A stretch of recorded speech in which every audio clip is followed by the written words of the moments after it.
இந்த நாளிலும் கூட ஆண்டவர் நாம் சபை கூடியவர் ஆண்டவர் நமக்கு கொடுத்த நல்ல கிருபை, இரக்கம், தயவு எண்ணி ஆண்டவருக்கு நன்றி செலுத்துகிறேன். யோபுவின் புஸ்தகம்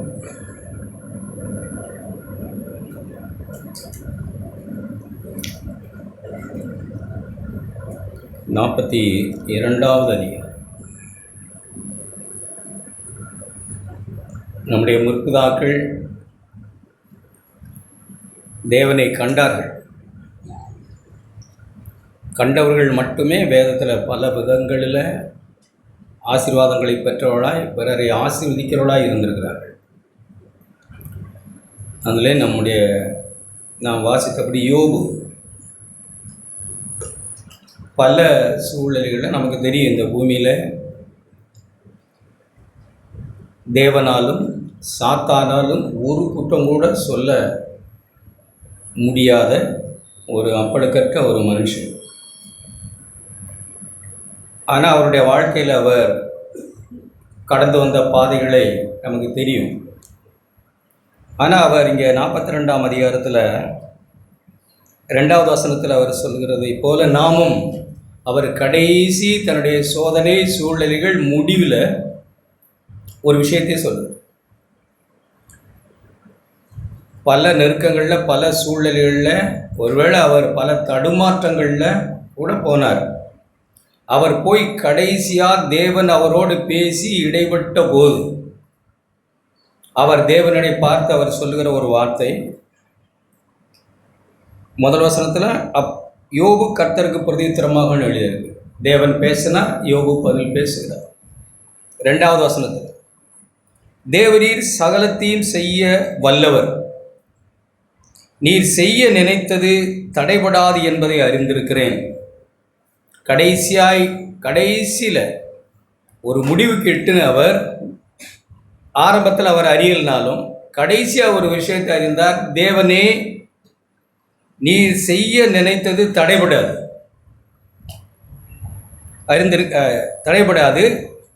என்பதை அறிந்திருக்கிறேன். சகலத்தையும் செய்ய வல்லவர் நீர், எல்லாவற்றையும் தடையில்லாமல் எனக்கு முன்குறித்ததை நீர் தடையில்லாமல் செய்ய வல்லவர் என்று நான் அறிந்திருக்கிறேன். இன்னொரு இடத்துல அப்படிதான் சொல்றார், எனக்கு முன்குறித்ததை நீர் தடையில்லாமல் செம்மையாய் சரியாய் செய்ய வல்லவர் என்று நான் அறிந்திருக்கிறேன். நாம் இப்பவுமே அறிந்து கொள்ளணும், தேவன் செய்ய நினைத்தது நம்முடைய வாழ்க்கையில் தடைபடாது. அது யோபுவின் புஸ்தகம் 36ஆம் அதிகாரம். அவர் எப்படி அதை யோபுக்கு ஒரு வார்த்தை எடுத்து பேசுகிறார். 36ஆம் அதிகாரம் 5ஆம் வசனத்தில் எலிகு தேவனை போல அல்ல தேவன் பட்சமாய் பேசின மனிதர்களில் எலிகு ஒரு ஆள். அவர் யோபுவோட பேசுகிறார். என் வார்த்தைகள் பொய்யல்ல, நான் தேவனை அறிந்தவன். அதான் என்னுடைய அர்த்தம். மேலே வசனங்களை நீ வாசித்தீங்கன்னா 4, மெய்யாகவே என் வார்த்தைகள் பொய்யற்றிருக்கும், நான் உண்மையைத்தான் பேசுகிறேன். உம்மோட பேசுகிற நான் அறிவில் தேறினவன். அறிவில்னா ஏதோ படிப்பு, அந்த அறிவல்ல, தேவனை அறிந்தவன் நான், அவ்வளோதான். தேவனை கொஞ்சம் அறிந்தவன். அந்த உணர்வில் அந்த நல்ல இருதயத்திலிருந்து உம்மோட பேசுகிறேன். இதோ தேவன் மகத்துவம் உள்ளவர், அவர் ஒருவரையும் புறக்கணியார்.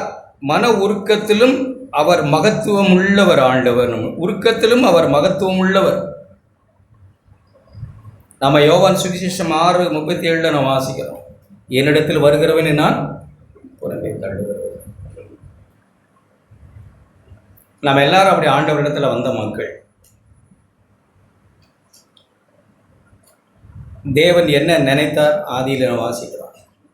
மண்ணினாலே அவனை உண்டாக்கி, ஆதியாகமம் 2ஆம் அதிகாரம் நமக்கு எல்லாருக்கும் தெரிஞ்சதுதான். பின்பு தேவன் 26வது வசனம், பின்பு தேவன் தமது சாயலாகவும் தமது ரூபத்தின்படியே மனுஷனை உண்டாக்குவாமாக. 27, தேவன் தம்முடைய சாயலாக மனுஷனை சிருஷ்டித்தார், அவனை தேவ சாயலாகவே சிருஷ்டித்தார். இப்படி தேவ சாயலாகவே சிருஷ்டித்த மனுஷன், அவர் சாயலாகவே இருப்பதற்காக தேவன் மனுஷனை மண்ணில் சும்மா கிடந்த பூமியில் கிடந்த வெறும் மண்ணை எடுத்து அவனை பிசைந்து தேவன் தம்முடைய சாயலாய் தம்முடைய ஆவியை ஊதி தன்னை போலவே இருக்க அவனை படைத்தார். ஆனால் அவன் அந்த சாயலை இழந்தான். பாவம் செய்து மீறி மாம்ச இச்சை, கண்கள் நித்தை, ஜீவனத்தின் பெருமையினாலே அவன் மீறி பாவம் செய்து தேவ சாயலை இழந்தான். அவன் ஆண்டவரோடு கூட இருந்த ஐக்கியத்தை இழந்தான். தோட்டத்திலிருந்து விரட்டப்பட்டான். தேவன் அப்பவே தீர்மானம், அவருக்கு அவர் செய்ய நினைத்தது தடைபடாதுன்னு அவருக்கு தெரியும். அவர் என்ன செய்யணும்னு மனுஷனில் நினைத்தாரோ அது தடைபடாது. அதை எக்காரணத்தை கொண்டு ஆண்டவர் தடைப்படுத்த விரும்பலை. அவரை தோட்டத்தை விட்டு விரட்டிட்டு அங்கே சொல்லும்போது சொன்னார் ஆண்டவர்,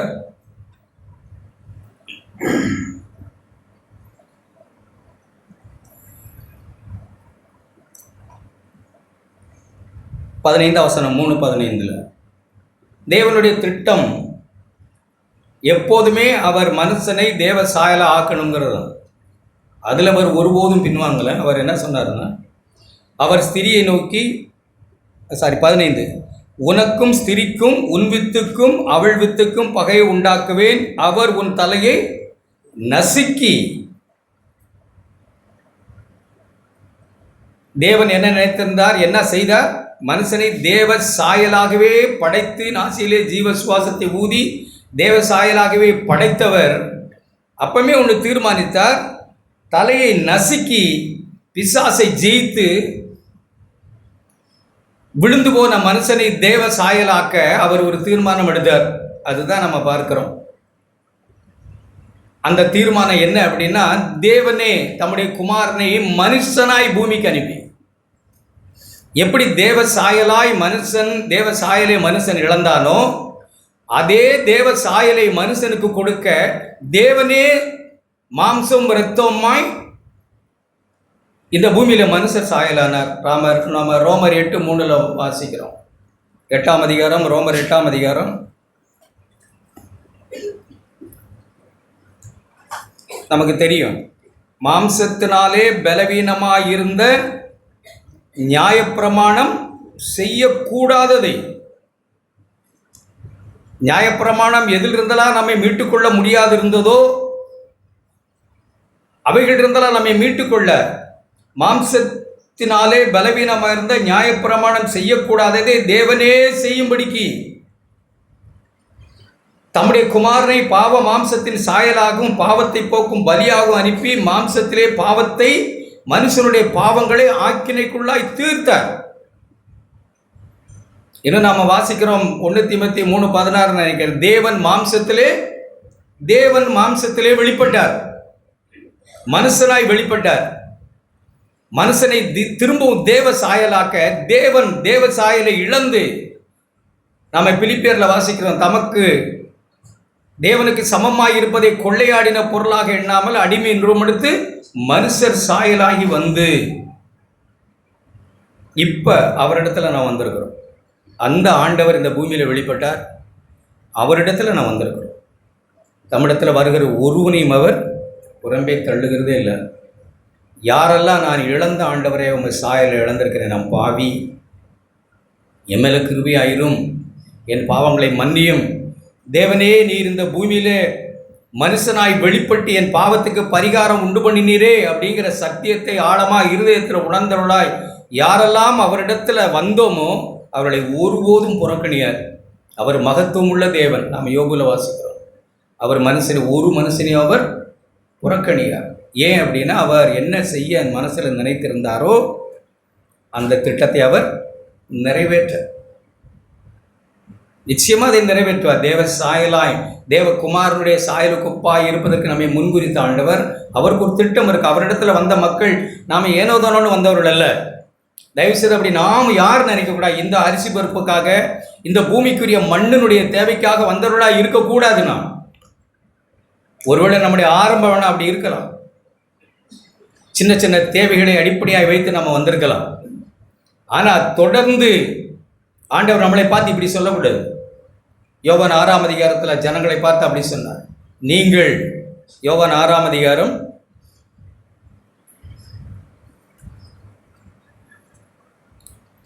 6 ஜனங்கள் அவரிடத்தில் வந்தார்கள். 26ஆம் வசனம் 6:26. இயேசு அவர்களுக்கு பதிலாய், நீங்கள் அற்புதங்களை கண்டதினால் அல்ல, உங்கள் வாழ்க்கைக்கு ஜீவ அப்பமாய் ஜீவனாய் வாழ்க்கையை மாற்றி என்னுடைய சாயலாய் உங்களை மாற்ற வந்த அற்புதத்தை நீங்கள் காணலையா? அதை கண்டதுனால வரல. நீங்கள் வராமல் அப்பம் புசித்து திருப்தி ஆனதுனாலே என்னை தேடுகிறீர்கள் என்று மெய்யாகவே மெய்யாகவே உங்களுக்கு சொல்லுகிறேன் என்ற வார்த்தை நமக்கு சொல்லப்படக்கூடாது. ஆண்டவர் நம்மளை பார்த்து அப்படி சொல்ல விரும்பல. மதிகிட்ட ஒரு ஜனமாய் வருஷங்களாய் சபையில் இருந்து கொண்டு திரும்பவும் இந்த அழிந்து போகிற போஜனத்திற்காக இந்த பூமிக்குரிய ஆசீர்வாத பிள்ளைகள், படிப்பு, கல்யாணம் எல்லாம் நடக்குங்க. தேவன் மனுஷனை உண்டாக்கி அல்லது அவனை நல்லபடியாக ஆக்க வந்த ஒரே ஒரு செயல், முதலாவது தேவனுடைய ராஜ்யத்தையும் நீதியும் தேட. அவ்வளவுதான் அவனை ஆக்க வந்தார். நீ அதை தேடு, பாக்கியெல்லாம் நான் பொறுப்படுத்துவேன். ஆனால் இந்த மனுக்குலம், வீழ்ச்சி விற்ற மனுக்குலம் தங்களுடைய கட்டுகளிலே திரும்ப திரும்ப போய் சிக்கிறது என்னன்னா, இதை விட்டு விட்டு இந்த மண்ணுக்குரிய ஆசீர்வாதத்தின் பின்னாடியே ஓடுகிறதுனால அதுவும் இல்லாமல் இதுவும் இல்லாமல் ரெண்டு கட்டானாய் தவிக்கிற உலகம். இதையாவது திருப்தி அடைஞ்சாங்கன்னா இல்லை. ஒரு வெள்ளப்பெருக்க வந்தது, ஒரு ரொட்டி துண்டுக்கு மனுஷன் கோடீஸ்வரன் தெருவில் நின்னா. நம்ம மெத்தையில் படுத்துக்கிட்டு ஆகா நான் கட்டின மகா பாபிலோன்னு சொல்லி எடுக்கலாமா? நமக்கு தெரியும், சுனாமி வந்தபோது கும்பகோணம் ஓடி போயிட்டாங்க ஜனங்கள். அப்படியே புரண்டு வந்ததுன்னா நாம் கட்டின வீடு, நம்முடைய இதெல்லாம் அப்படியே ஆகானுக்கிட்டு இருப்போமா? தெரியும் நமக்கு. ஒரு பெரிய பேண்டமிக் வந்தது, கொரோனா. லட்சங்களை கையில் வைத்துக்கொண்டு ஜனங்கள், நாங்கள் லட்சம் தர்றோம், அவ்வளவு தர்றோம். ஒரு சிலிண்டர் கோடீஸ்வரர்கள். நான் பார்த்த கோடீஸ்வரர்களை சொல்றேன். பெரிய சொத்துக்காரர்கள், கோடீஸ்வரர்கள். அவரை கூட பார்க்க முடியல சொந்தக்காரங்க. கண்ணுக்கு முன்னாடி நான் நின்று பார்க்குறேன். அப்புறம் இந்த அழிஞ்சு போகிற போஜனத்திற்காக நாம கிரியை நடப்பிக்கிறதா இருந்தால், அடுத்த வசனத்தில் ஆண்டவர் சொன்னார், அழிந்து போகிற போஜனத்திற்காக அல்ல, நித்திய ஜீவன் வரைக்கும் நிலைத்திருக்கிற அவருடைய குமாருடைய சாயலுக்காக கிரியை நடப்பீங்கள். அன்பு, பொறுமை, சாந்தம், இரக்கம், பரிசுத்தம், பரிசுத்தம், அவருடைய சாயல், அவருடைய சாயலுக்காய் கிரியை நடப்பீங்கள், விசுவாசியுங்கள். அதை மனுஷகுமாரன் உங்களுக்கு தருவார், கொடுப்பார். அவரை பிதாவாகிய தேவன் கொடுக்கும்படிக்கு அவரை அதிகாரப்படுத்தி இருக்கிறார். நமக்கு அவை நம்ம அழைத்தவர் தம்முடைய சாயலை கொடுக்க பிதா அவரை அதிகாரப்படுத்தி இருக்கிறார். அவர் மூலமா மட்டும்தான் நித்திய ஜீவனை அடைய முடியும் என்று பிதாவானவர் தம்முடைய குமாரனுக்கு அதிகாரம் கொடுத்திருக்கிறார். என்னை இல்லாமல் ஒருவனும் பிதாவினிடத்தில் வரார். அப்படி வந்தவர்கள் நாம். அப்படி வந்த ஒருவரையும் தேவன் புறம்பே தள்ள மாட்டார்.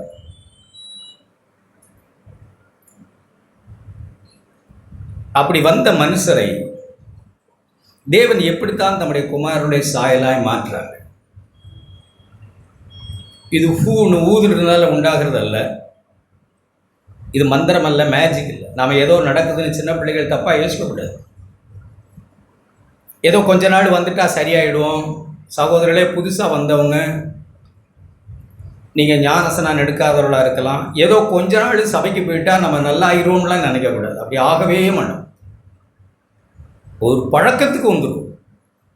கொஞ்ச நாள் நம்ம சபைக்கு வந்துட்டோம்னா இங்கே இருக்கிற ஜனங்களை போல கொஞ்சம் நம்ம மாற்ற முடியும். அது நமக்கு திறமை இருக்குது. நமக்கு நடிக்க முடியும், நம்ம பேச்சை மாற்ற முடியும், நம்முடைய பாவனைகளை மாற்ற முடியும், நம்ம ட்ரெஸ்ஸை மாற்ற முடியும், நம்முடைய அநேக காரியங்களை மாற்றிக்கொள்ள முடியும் வெளியில். ஆனால் இருதயத்தை மாற்ற ஒருவராலும் முடியாது. அவர் தேவனால தான் முடியும்.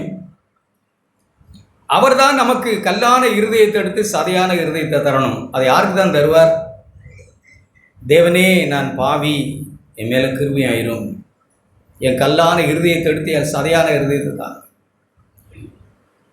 நைட்டு படுத்தா காலையில் கசப்பாக இருக்கக்கூடாதுன்னு நினச்சி படுக்கிறவன் காலையில் இருந்தால் 2 மடங்கு கசப்பாக எழுந்திருக்கிற பாவி நான். மன்னிச்சுட்டேன்னு சொல்கிறேன் வாயில். புதுசாக வந்தவங்க மட்டும் இல்லை, சபையில் வருஷங்களாக இருக்கிறவனும் பிரச்சனை தான். மன்னிச்சுட்டேன்னு சொல்கிறோம், ஆனால் அதை மறக்க முடிய மாட்டேன்.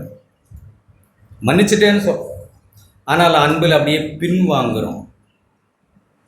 எல்லாரும் எனக்கு பிடிச்ச மாதிரி நடக்கணும், இல்லைன்னா நான் அன்பில் குறைஞ்சி போவேன்னு இருக்கிறோம். சபை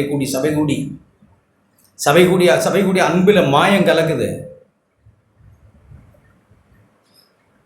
எல்லாரும் நல்லா இருந்தால் நான் நல்லா இருப்பேன், எல்லாரும் ஏதாவது எனக்கு பண்ணிட்டா நான் அப்படியே பின்வாங்கணும். எல்லாரும் சோதிக்கப்படுவோம். ஏன் நம்ம இதை ஓடி உழைக்கணும்? ஏன் இப்படி நம்ம யதார்த்தமாக இருக்கணும்? நம்மளைத்தான் தவறாக புரிஞ்சுக்கிட்டாங்களே, அப்படியே நம்ம பின்வாங்குவோம். அன்பு போயிருச்சுன்னா எல்லாமே போயிடுச்சு, அவ்வளோதான். இந்த புஸ்தகத்தினுடைய முழு தாற்பயமும் தேவ அன்பு தான், வேற எதுவுமே இல்லை. அன்பு தான் பூரணம். இங்கே ஏதோ செய்கிறது இல்லை, இருதயத்தில் தேவ அன்புனால் நிறைந்திருக்கிறத மட்டும்தான் இந்த வேதம் முழுசும் போதிக்குது. எப்படி எழுதியிருக்கு? விசுவாசம், நம்பிக்கை, அன்பு, இம்மூன்றும். இதுல சுப்ரீம் என்ன, உயர்ந்தது என்ன? அன்பு. தேவனுடைய ராஜ்யத்தில் ஜெயிக்க போறது அன்பு மட்டும்தான். அது மனுஷனோடும் தேவனோடும் உள்ளதுதான். இதைத்தான் இந்த புஸ்தகம் முழுவதும் பேசுறது அதுதான். மனுஷனோடும் தேவனோடும். கண்ட சகோதரன், கண்ட சகோதரி, அப்புறம் காணாத தேவனிடத்தில் நாம் தலைகீழாக நான் இருக்கிறதா நினைக்கிறது எவ்வளோ வஞ்சனை.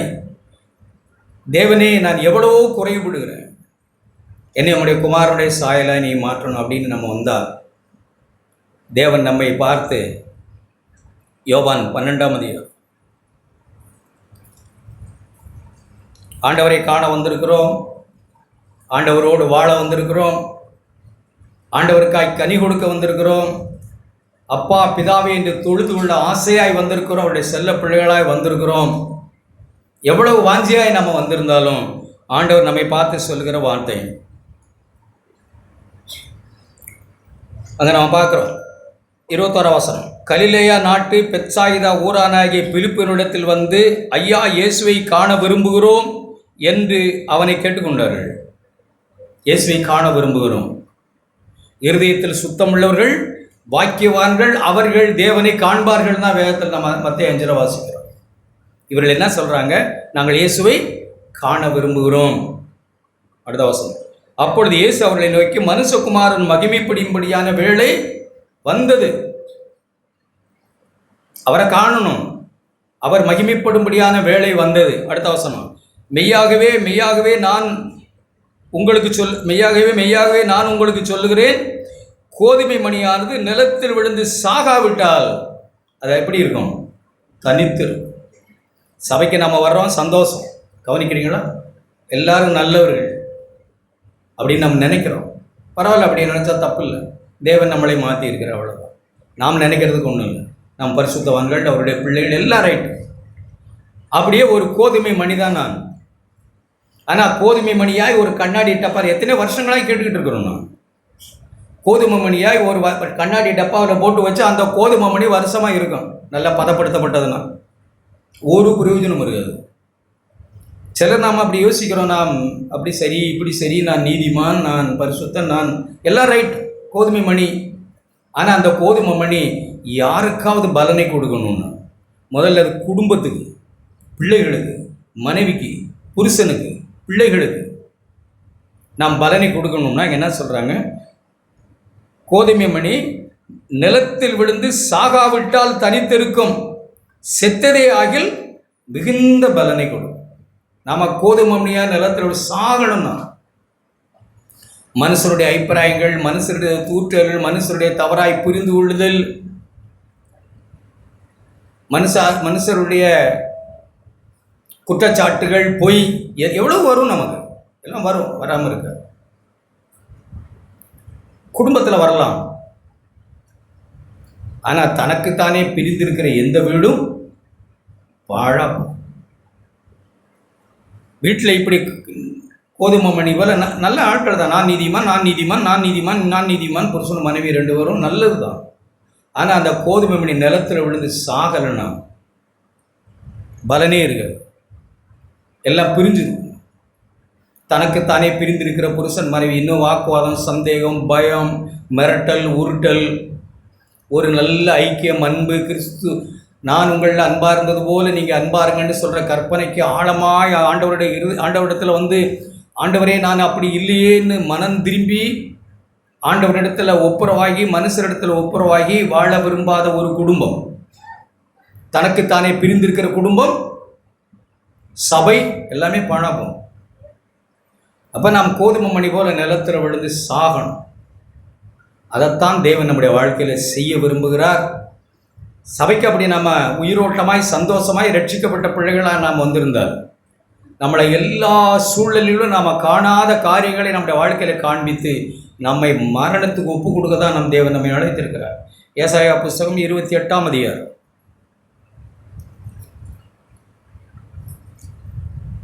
நாம் பயப்பட தேவையில்லை. நாம் சபைக்கு வந்த மக்கள் ஏனோ தானோ இல்லை, நான் அப்படி தான் நம்புகிறேன்.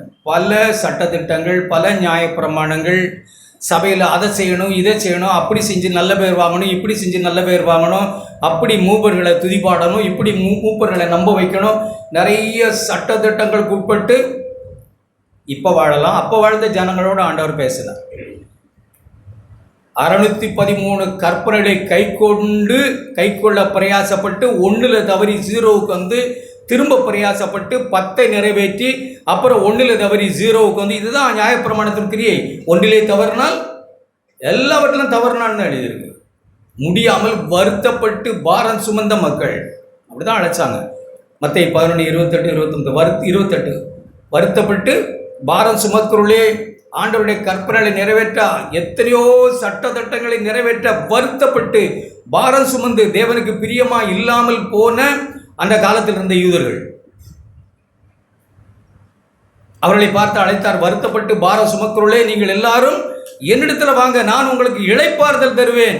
விசுவாசித்த நாமோ இளைப்பாறுதல் அடைகிறோம். என்னை விசுவாசிங்க, உங்க ஆத்மாவுக்கு இளைப்பாறுதல் கிடைக்கும். நான் சொன்னதை கேளுங்க, கேட்டு நடங்க, உங்க ஆத்மாவுக்கு இளைப்பாறுதல் கிடைக்கும்னு சொன்னார். அப்படி இப்பவும் அப்படித்தான் நம்ம வந்தோம். இப்பவும் நம்ம கட்டுகள் எல்லாம் அறுந்து போச்சுன்னு இல்லை. ஏசாயா 28ஆம் அதிகாரம் 22ஆம் வசனம். எப்போதும் நமக்கு ஒரு விஷயம் ஞாபகத்தில் இருக்கணும். அன்பான சகோதர சகோதரிகளே, நமக்கு மனுஷரோடு அல்லது தேவனுடைய பிள்ளைகளோடு, அது யாராக இருந்தாலும் சரி, ரட்சிக்கப்பட்ட எந்த மனுஷன் இருந்தால் எங்கே இருந்தாலும் சரி, முகமறியாமல் இருக்கலாம், நம்ம ஸ்தோத்திரம் கூட சொல்லாமல் இருக்கலாம், பரவாயில்ல. எந்த சபையில் எங்கே இருந்தாலும் சரி, ரட்சிக்கப்பட்ட எல்லாரோடும் நமக்கு சமாதானமும் சந்தோஷமும் இருக்கத்தான் செய்யும். ரட்சிக்கப்பட்டவர்கள் ஒருத்தர் சந்திச்சா அவங்க ஆவி என்ன செய்யும்? சந்தோஷமாக தான் இருக்கும். ரட்சிக்கப்பட்டவர்கள் போன வாரம் கூட நாம் கேட்டாமல், ரட்சிக்கப்பட்ட 2 பேர் சந்திச்சாங்க. யாரு? மரியாளும் எலிசபெத்தும். அவள் வயிற்றில் இருக்கிற பிள்ளை துள்ளிட்டு, ரட்சிக்கப்பட்டவரா, தேவனால் பிறந்தவரா. சின்ன சின்ன உபதேசங்கள்ல பிரச்சனையா இருக்கலாம். உபதேசங்கள் எல்லாம் மனுஷரை நேசிக்கத்தான் நம்மளை படிப்பிக்கப்படுகிறோமே தவிர, மனுஷரை நேசிக்காம அந்த உபதேசம் ஒன்றும் இல்லை. அப்படி வழங்கியிருக்கீங்களா நீங்க? உபதேசம் எல்லாம் என்ன சொல்றது? தேவனோடும் மனுஷனோடும் ஒப்புரவாங்கள் தான் உபதேசங்கள். இந்த முழு வேதாகமத்தில் 13 அதிகாரங்கள் எழுதின அப்போஸ்தலனாகிய பவுல் உபதேசித்திருக்கிறார். அப்போஸ்தலர்கள் என்ன உபதேசிக்கிறாங்கன்னு நினைக்கிறீங்க? தேவனோடும் மனுஷனோடும் ஒப்புரவாகி இருக்கிறது தான் உபதேசம். தேவனோடும் மனுஷனோடும் ஒப்புரவாகாத அன்பில்லாத இருக்கிற உபதேசம் போய்.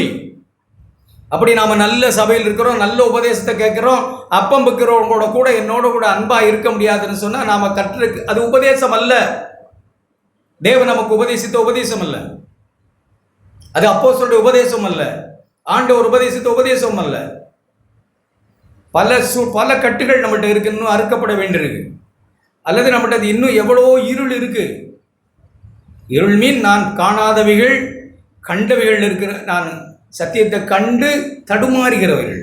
இது அப்படியே வச்சுங்க. நாம் போன வாரங்களில் கூட நம்ம வாசித்தோம். 34ஆம் சங்கீதம்னு நினைக்கிறேன்.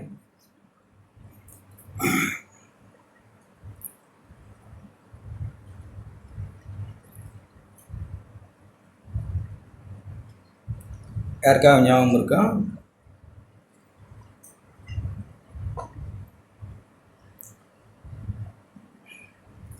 சாரி, எனக்கு ஞாபகம் இல்லை. அதாவது எனக்கு சத்தியத்தை சொல்லும் வெளிச்சத்தை நிலை சார் அருணாசல ஒரு நாள் சொன்னாங்கல்ல, 44 43 ஒரு நல்ல ஆண்டவருடைய பிள்ளையினுடைய அதாவது என்னுடைய இருள் இருக்குது, கட்டுகள் இன்னும் இருக்குது, என் கட்டுகள் இன்னும் பலத்து போகக்கூடாது. என்னோட கட்டுகள் இருக்குது, அந்த கட்டுகளை நான் உதச்சி உதச்சி சுத்த அதிகமாக்கி விடக்கூடாது. சில சமயங்களில் பார்த்துருக்கீங்களா, கண்ணுக்குட்டிகள் மாடு இதெல்லாம் நீட்டு கயிறு கட்டி விடுவாங்க. அது துள்ளி விளையாடி ஓடி கீடி காலில் மாட்டி கொம்பில் மாட்டி அங்கே மாட்டி இங்கே மாட்டி கட்டு என்ன செஞ்சிடும், பலத்து போய் விழுந்துடும். நம்மிடத்துல கட்டுகள் இருக்குது, ஆனால் அந்த கட்டுகள் நம்ம வாழ்க்கையில் பலத்து போகக்கூடாது. அன்பு குறைச்ச இருக்குது, அது என்னை வீணாக்க விடக்கூடாது. என்ன சொல்கிறாங்க, உமது வெளிச்சத்தையும், மூணாவது உமது வெளிச்சத்தையும் உமது சத்தியத்தையும் அனுப்பியருளும் ஆண்டவரே. என்னிடத்துல கட்டுகள் இருக்கு, இருள் இருக்கு, அவைகள் என்னை நடத்தட்டும். யாருக்கு நேராய்? மனுஷனுக்கு நேராய் இல்லை, தேவனே உமக்கு நேராய் என்னை நடத்தட்டும். உமது பரிசுத்த பர்வதத்திற்கும் உமது வாசஸ்தலத்திற்கும் என்னை கொண்டு போவதாக. என்னை எங்க கொண்டு போகணும்? உம்மண்டையில் உம்முடைய சாயலுக்கு என்னை கொண்டு போகணும். அப்படி நான் ஜெபிக்கிறவனாக இருக்கணும். அப்படி இல்லைன்னா 28ஆம் அதிகாரம் ஏசாயா 28, அப்படி நான் ஜெபிக்கிறவனாக இருக்கணும். அப்படி இல்லைன்னா 22ஆம் வசனம் 28, 22, உங்கள் கட்டுகள் பலத்து போகாதபடிக்கு பரியாசம் பண்ணாதிருங்கள். அன்பு இல்லை, நேசிக்க முடியல, இன்னும் கசப்பாக இருக்கு, அவங்க செய்ததே இன்னும் நமக்கு ஞாபகம் வந்து வரலாம், இல்லைன்னு சொல்ல வரலாம். ஆனால் உடனே ஆண்டவரே அப்படி இருக்கக்கூடாதுன்னா நன்மை செய்ய நாடணும். எப்படி அவர்களுக்கு தீமை செய்வர்களுக்கு நான் நன்மை செய்ய, எப்படி சத்துருவின் தலையில் நான் அக்கினி தழலை எப்படி குவிக்கிறது, ஆக்கினே அல்ல நன்மையை எப்படி கொடுக்குறது, சத்துரு பசியாக இருந்தால் அவனுக்கு எப்படி நான் ஆகாரம் கொடுக்குறது. அப்படி என்ன வந்து அப்படித்தான் யோசிக்கணும். சத்துரு போல யோசித்து ஆண்டவரே அவருக்கு நான் எப்படி ஆகாரம் கொடுக்கறது, அவருக்கு எப்படி நான் தண்ணி இல்லை பானம் கொடுக்கறது, ஒரு ஜூஸ் வாங்கி கொடுக்கறது, எப்படி அவங்களுக்கு நான் அன்பை காண்பிக்கிறது. அப்படித்தான் நான் இருக்கணுமே தவிர நான் இன்னும் இந்த மனத்தாங்கல் அல்லது இந்த கசப்பு இந்த வெறுப்பு ஏதோ புண்பட்டதை நான் திரும்ப திரும்ப திரும்ப உதச்சிக்கிட்டே இருந்தேன்னா என் கட்டு பலத்து போயிடும்.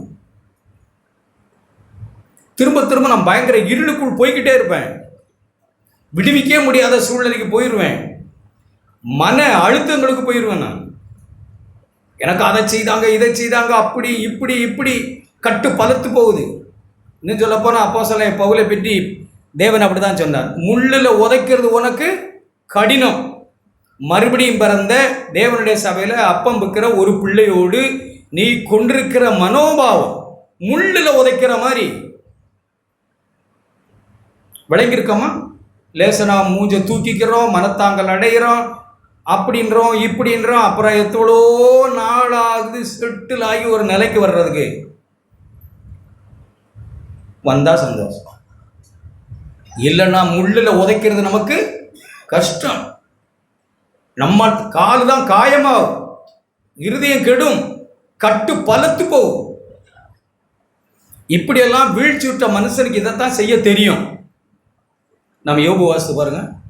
யோபு பரிசுத்தமாக வர வர பரிசுத்தமானார்னு இல்லை, அவரிடத்துல தேவன் ஒன்று செய்ய நினைத்தார், அவரை உடைச்சி தரமட்டமாகினாதான் தேவத்தை நோக்கம். அவர் தன் நீதி தன் சுய நீதி தன்னுடைய எத்தனையோ காரியங்களை பேசினார், ஆனால் தேவன் அவரை இடைப்பட்டு உடைச்சார் வரணும். அதுதான் நம்ம வாசித்தோம் 42. இது செய்ய நினைச்சது என்னை உடைக்கணும்னு நினைச்சிங்க, நீங்கள் உடைச்சிட்டீங்க, அது தடைபடாது. என் காதுனால் உம்மை குறித்து கேள்விப்பட்டேன், தம்மிடத்தில் வருகிற ஒருவனையும் புறந்தள்ள மாட்டீர் என்று எலிகை சொன்னதை நான் கேட்டேன். நீர் மகத்துவமானவர், நீர் பெரியவர், ஆலோசனையில் பெரியவர், நீ நல்ல தெய்வம், இரக்கம் உள்ளவர், கிருபையின் தயவு நிறைந்த தெய்வம். உம்மிடத்துல வந்த ஒரு மனுஷனை நீங்க புறமே தள்ள மாட்டீங்க. நீ அவனை வாழ்க்கையில உழைத்த உன் சாயலை அவனை கொடுக்க நினைத்தது தடைபடாது.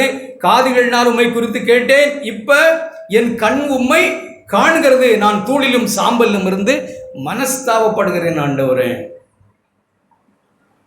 ஒரு தேவனுடைய பிள்ளைகள் நான் வர வர வளர்ந்து தான் அப்படிதான் வரணும். அப்படி இல்லை, நான் என் வீம்பிலையும் என் கசப்புலையும், சில பிள்ளைகள் நல்ல பிள்ளைகள் அப்படி தான் சொல்கிறேன். சிலருக்கு ஏதாவது ஒரு கசப்பு இருக்குன்னா அவங்க அப்பம் பக்கிறது இல்லை, அவங்க வாழ்க்கையை ரொம்ப சீரியஸாக எடுக்கிறாங்கன்னு அர்த்தம். நாம் ஏதாவது புரணி, குறை, முறுமுறுப்பு, குற்றஞ்சாட்டுதல், எப்போ பார்த்தாலும் கசப்பு, ஆனாலும் துளிச்சலாக நாம் அப்பம் விட்டு நாம் பாட்டில் வாயை தொடச்சிட்டு போனால் கட்டு பழக்கும். பாவத்தை நம்ம சீரியஸாக எடுத்துக்கொள்ளனா நம்முடைய கட்டுகள் பலத்து போகும்.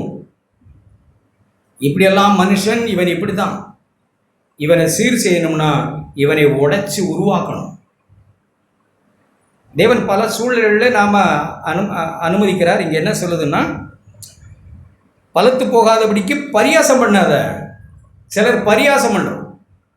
என்னெல்லாம் பரியாசம் பண்ணுறோம்? நம்முடைய பாவங்கள் தெருவுக்கு தெரியுது, மனுஷருக்கு தெரியுது, அவங்களுக்கு தெரியுது, இவங்களுக்கு தெரியுது, சபையில் ஒருவங்களுக்கு தெரிஞ்சிச்சுன்னு கொடி பிடிக்கிறோம். இது என்னன்னு நினைக்கிறீங்க? உண்மையாவே பரியாசம் பண்ணுறோம் தேவனை. ஜனங்களுக்கு, பிள்ளைகளுக்கு தெரியுது, தெருவில் இருக்கவங்களுக்கு தெரியுது, மற்றவங்களுக்கு தெரியுது, எத்தனையோ பேருக்கு தெரிஞ்ச விஷயம் சபையில் இருக்கிற ஒருவருக்கு தெரிஞ்சிச்சுங்கிறது எனக்கு பெரிய சூடாக இருக்குன்னா நான் உண்மையாகவே தேவனை பரியாசம் தானே விடுறேன். எப்படி இருக்கணும்? எல்லாருக்கும் தெரியட்டும் ஆண்டவரே. எத்தனை பேருக்கு தெரிஞ்சிருச்சு? இவங்களுக்கு தெரிஞ்சதுனால நான் நீதிமான் இல்லாமல் போயிடுவேனா? இவங்களுக்கு தெரிஞ்சதுனால நான் பாவியா? தெரியக்கூடாது. ஒரு சில சின்ன பிள்ளைகள் தப்பாகவே இருக்கிறோம். அப்படி இருக்காதீங்க. கட்டு பலத்து போகும். தேவனை பரியாசம் பண்ணோட நாம் மாறிடுவோம். 23ஆம் வசனம், செவி கொடுத்து என் சத்தத்தை கேளுங்க. நான் எதுக்காக உங்களை அழைச்சேன்? கேளுங்க. நான் சொல்வதை கவனித்து கேளுங்கள். நான் சொல்றதை கவனமாக கேளுங்க. உழுகிறவன் விதைக்கிறதற்காக நாள்தோறும் உழுகிறது உண்டோ? யாராவது அப்படி செய்கிறோமா? தேவன் அப்படி செய்வாரா நம்முடைய வாழ்க்கையில்? உழுகிறவன் நாள்தோறும் ஒரு வயலை விழுதுகிட்டே இருப்பானா? தான் நிலத்தை கொத்தி நாள்தோறும் பரம்படிக்கிறது உண்டோ? பதில் என்ன சொல்றீங்க? நோ, இல்லை. அவன் அதை மேலாக நிரவின பின்பு அதற்கேற்ற இடத்தில் உளுந்தை தெளித்து சீரகத்தை தூவி முதல் தரமான கோதுமையும் தெரிந்து கொண்ட வார்கோதுமையும் கம்பையும் விதைக்கிறான் அல்லவோ? ஆமா. அவனுடைய தேவன் அவனை நன்றாய் போதித்து அவனை உணர்த்துகிறார். இப்படியெல்லாம் தேவன் தொடர்ந்து ஒரு மனுஷனோட போராடுறது இல்லை. சொல்லி சொல்லி சொல்லி சொல்லி பார்ப்பாங்க. அதுக்கு பிறகு நம்முடைய இருதயத்தை கடினப்படுத்தி கொண்டு நாம் இருந்தோன்னு விட்டுடுவாங்க. வேற ஒன்றும் செய்யறது. நாம் நம்ம மாய்மாலத்திலேயே தொடருவோம் என்றால் விட்டுடுவாங்க. நாம் நம்ம கசப்பிலேயே தொடர்னா நம்மளை விட்டுடுவாங்க. நம்ம சபையில் ஒரு ஆள், வீட்டில் ஒரு ஆளுமா தொடர்ந்து, அதாவது ஆக்சிடென்டெல்லாம் நடக்கிறது வேற, சூழ்நிலைகளில் தடுமாறி போகிறதுங்கிறது வேற. அதையே நம்ம ஆயுதமாக எடுத்துக்கொண்டு வீட்டில் ஒரு ஆளும் சபையில் ஒரு ஆளுமாய் நாம் இருக்க தீர்மானித்தால் தேவன் நம்மோடு இடைபடுவார். தொடர்ந்து அப்படி ஈடுபட்டு இருப்பாரா?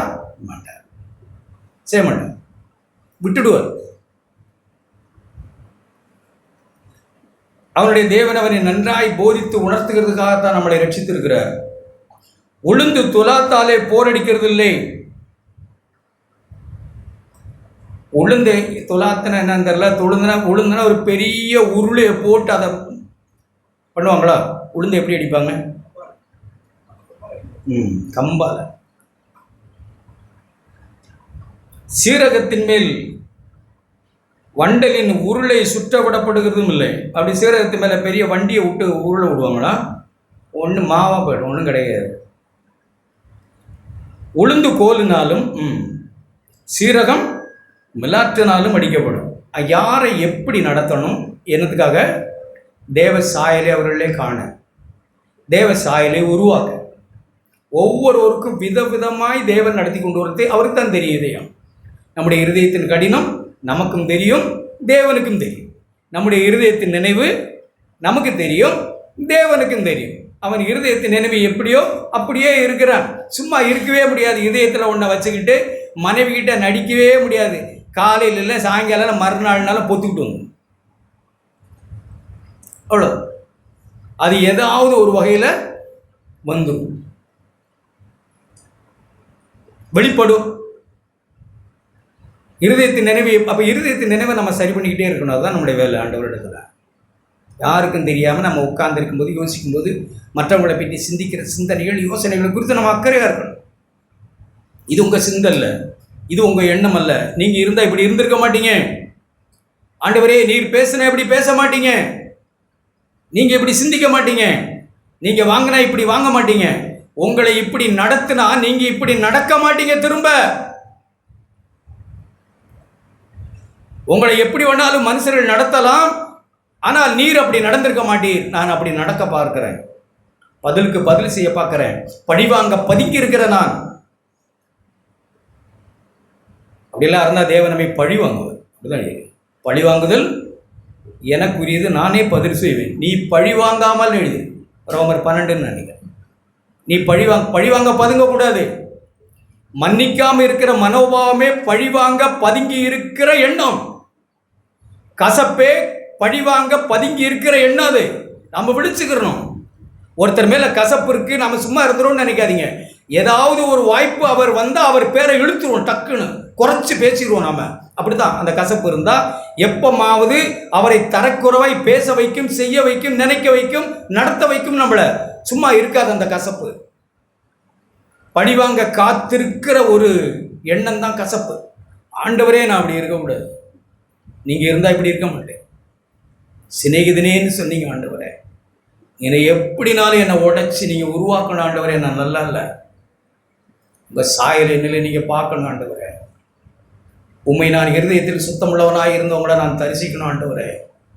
மனுஷனை பார்க்குறேன், மனுஷன் குறைய பார்க்குறேன், மனுஷனுடைய குறைகள் என் கண்ணுக்கு பெருசாக வந்து படுது. அந்த பரிசுத்த தெய்வம் என் கண்ணுக்கு படமாட்டீங்க ஆண்டவரே, படமாட்டேன்றீங்க. என் இருதயத்தில் சுத்தம் இல்லை, உங்களை நான் தரிசிக்க முடியுது.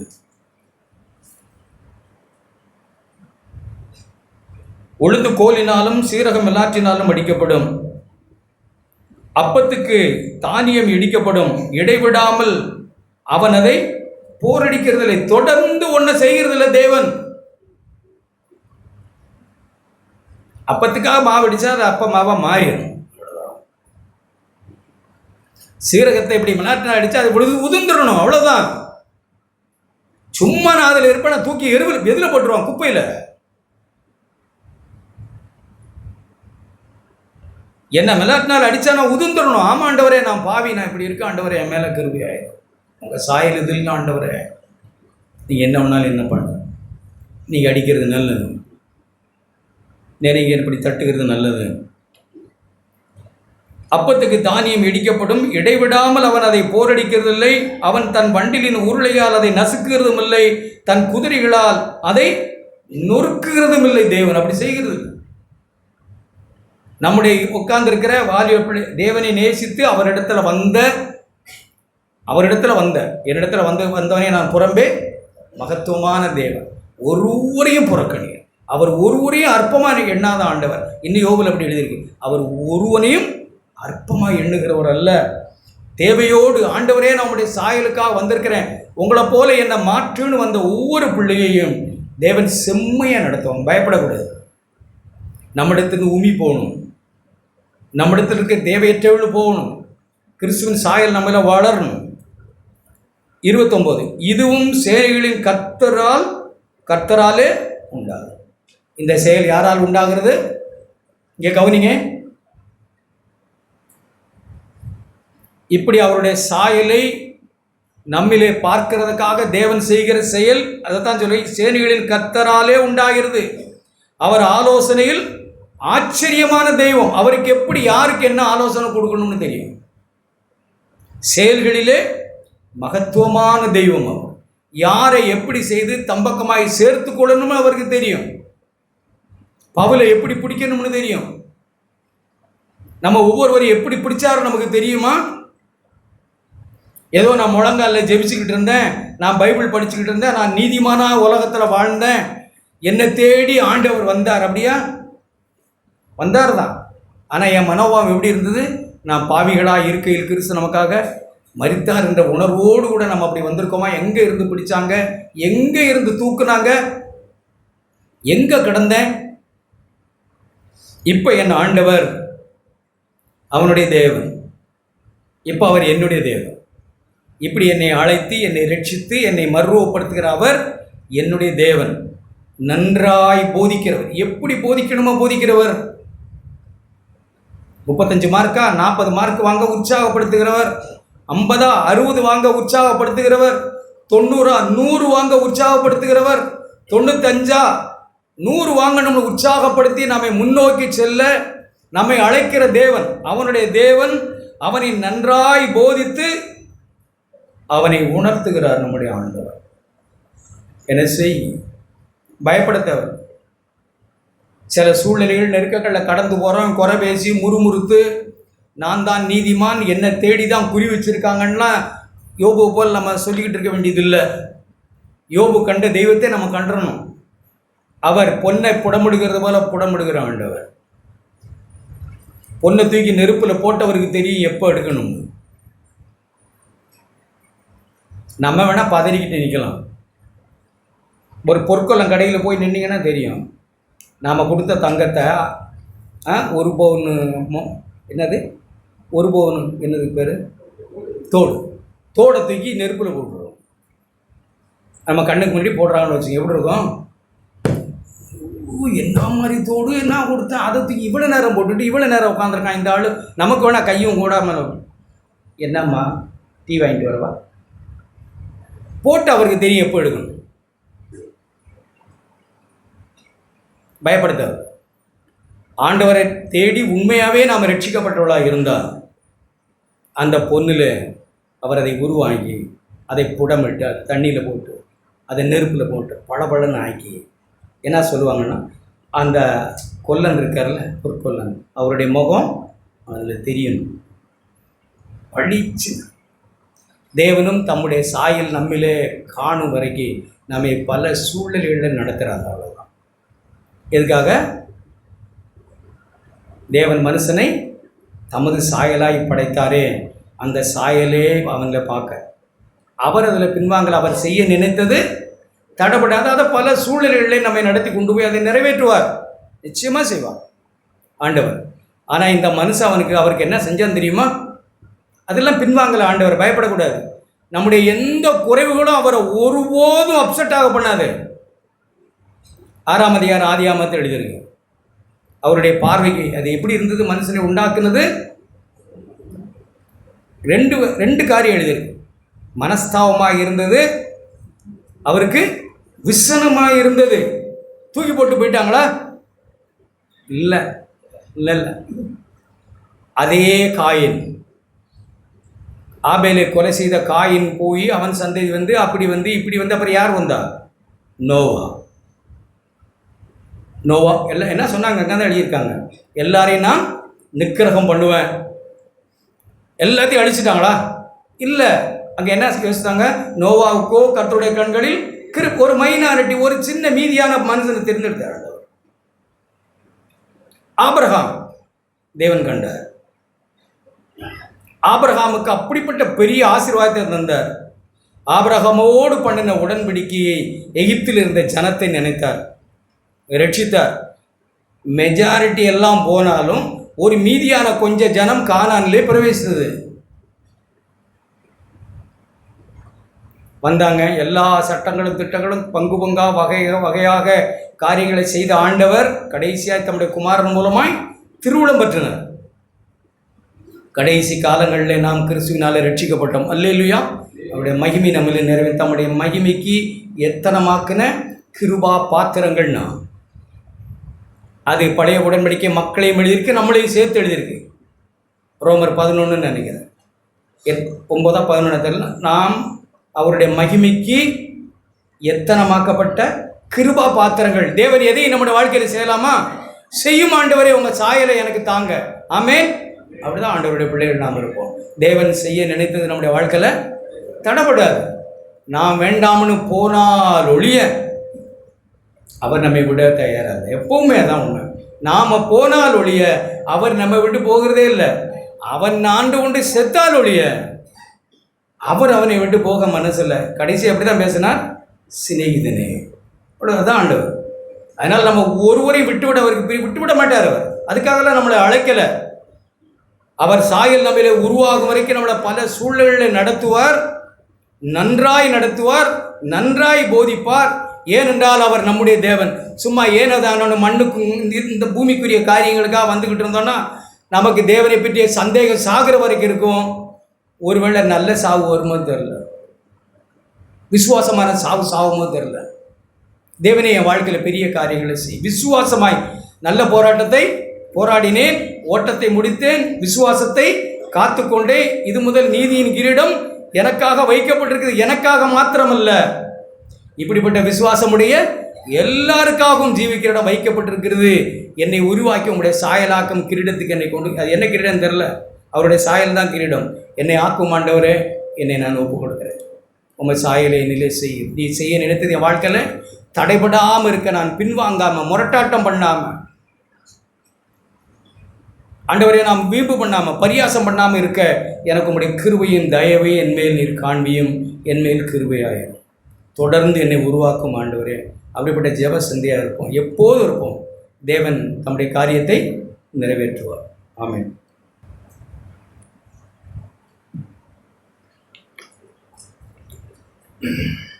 கேட்ட எல்லா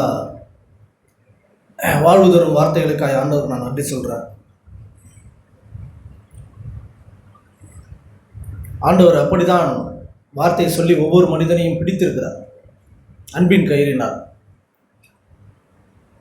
ஒருவேளை கயிறு அறுத்துட்டு போகிறோம் அப்படின்னா அதுக்கு கணக்கு நம்ம தான் கொடுக்கணும். ஆண்டவர் அதுக்கு கணக்கு கொடுக்க மாட்டார். ஏன் அப்படின்னாக்கா, இன்னை வரைக்கும் என்னை நேசித்து நம்மை நேசித்து நம்மை கூட்டி சேர்க்க மனதாக இருந்து இந்த வார்த்தையை நம்மோடு கூட பேசுகிறார், என்னோடும் நம்மோடு கூட பேசுகிறார். சபைக்காய் நான் வைராக்கியம் கொண்டிருக்கிறேன்னு ஆண்டவர் சொல்கிறாங்க.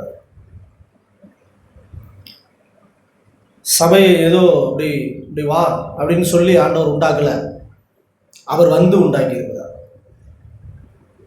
உன்னதத்தில் வாசம் பண்ணுகிற பரிசுத்த தேவன் அவர் பூமியிலே பாவியான மனுஷ சாயல் எடுத்து பரிசுத்த வாழ்வை, பூமிக்கு எட்டாத ஒரு வாழ்வை அவர் இழுத்து கொண்டு வந்து அவர் ஒப்புரவாக்கி இருக்கிறார். நம்மோடு கூட அவர் காரியங்கள் எல்லாவற்றையும் அவரே செய்திருக்கிறார். கேட்ட எல்லா வார்த்தைக்காக ஆண்டவருக்கு நான் நன்றி சொல்கிறேன். யோபு எவ்வளவோ போராட்டத்திற்கு பின்பு தன்னுடைய சுயநீதியெல்லாம் எடுத்து காட்டின பின்பு அவர் செய்த எல்லா பராக்கிரமமும் உண்மையான விஷயம்தான். அவருடைய நண்பர்களோடு அவர் போராடி எல்லா காரியத்தையும் அவர் சொன்னது எல்லாம் சரிதான்.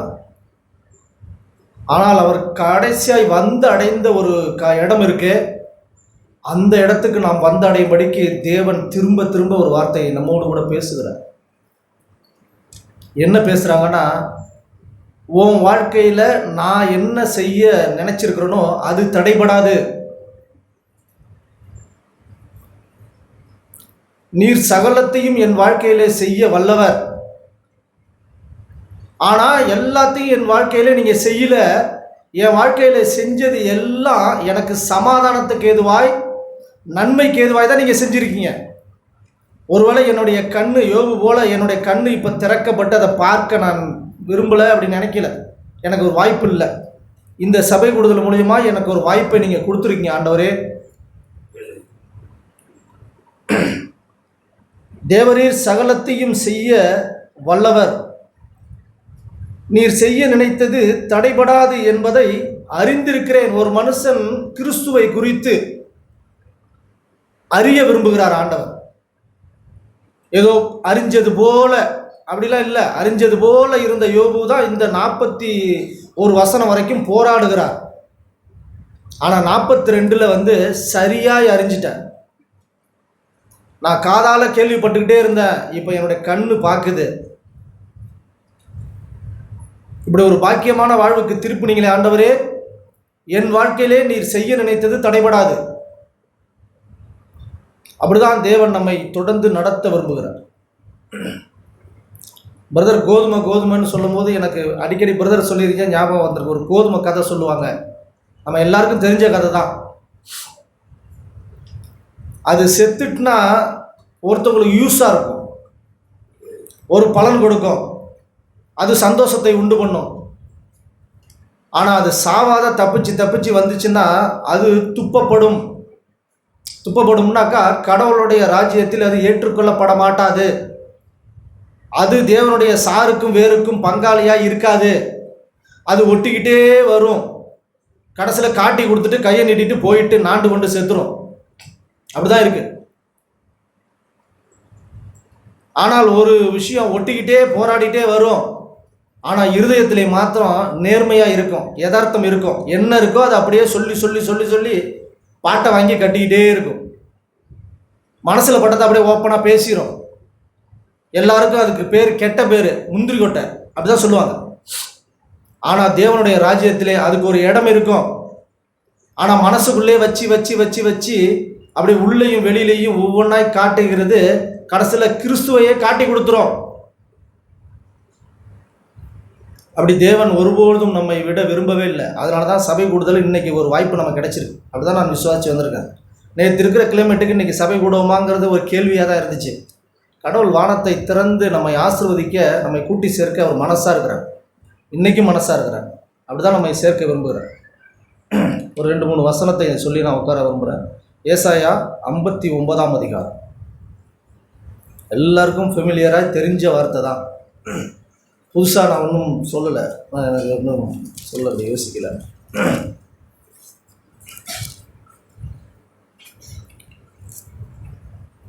59ஆம் அதிகாரம்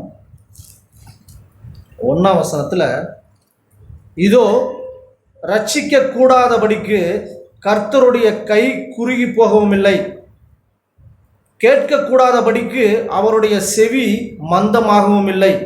இது தேவனுடைய ஸ்டாண்டு. அவர் மாறாதவராய் எப்படி இருக்கிறார் அப்படின்னு வெளிப்படுத்த இங்கே ஒரு வார்த்தை ஏசாயா மூலியமா ஆண்டவர் சொல்லுகிறது என்னன்னா, நான் உங்களை ரட்சிக்க மனசா இருக்கிறேன். அப்படி என்னுடைய கை குறுகி போவே இல்லை.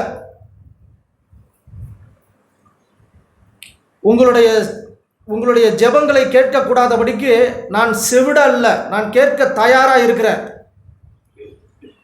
ஆனால் இதுக்கு இடையில ஒன்று நடக்குது. உங்கள் அக்கிரமங்களே உங்களுக்கும் உங்கள் தேவனுக்கும் நடுவாய் பிரிவினையை உண்டாக்குகிறது. மனுஷனுடைய அக்கிரமம் தேவன் செய்ய நினைத்ததை தடை பண்ண பார்க்குது.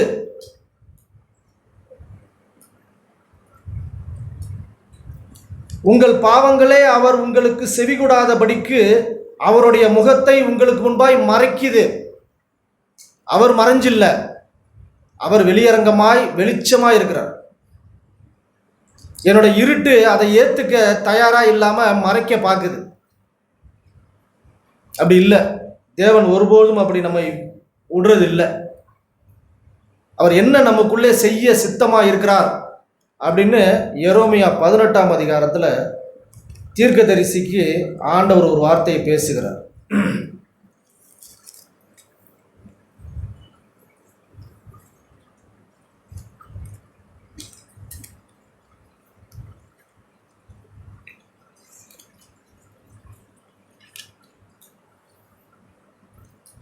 கர்த்தரால் எரோமியாவுக்கு உண்டான வசனம், நீ எழுந்து குயவன் வீட்டுக்கு போ, அங்கே என் வார்த்தைகளை உனக்கு தெரிவிப்பேன் என்றார். எரோமியா கேட்கல, ஆண்டவரே இங்க சொல்லுங்க நான் புரிஞ்சுக்கிறேன். இல்லை, கேட்கல. அப்படியே நான் குயவன் வீட்டுக்கு போனேன். இதோ அவன் திரிகையில் வளைந்து கொண்டிருந்தான்.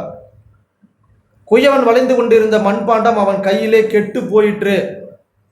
அப்பொழுது அதை திருத்தமாய் செய்யும்படி தன் பார்வைக்கு சரியாய் கண்டபடி குயவன் அதை திருப்ப வேறே பாண்டமாய் வளைந்தான்.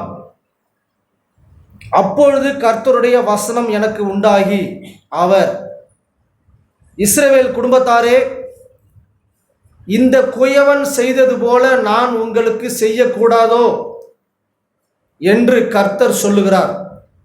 இதோ இஸ்ரவேல் வீட்டாரே, களிமண் குயவன் கையில் இருக்கிறது போல நீங்கள் என் கையில் இருக்கிறீர்கள்.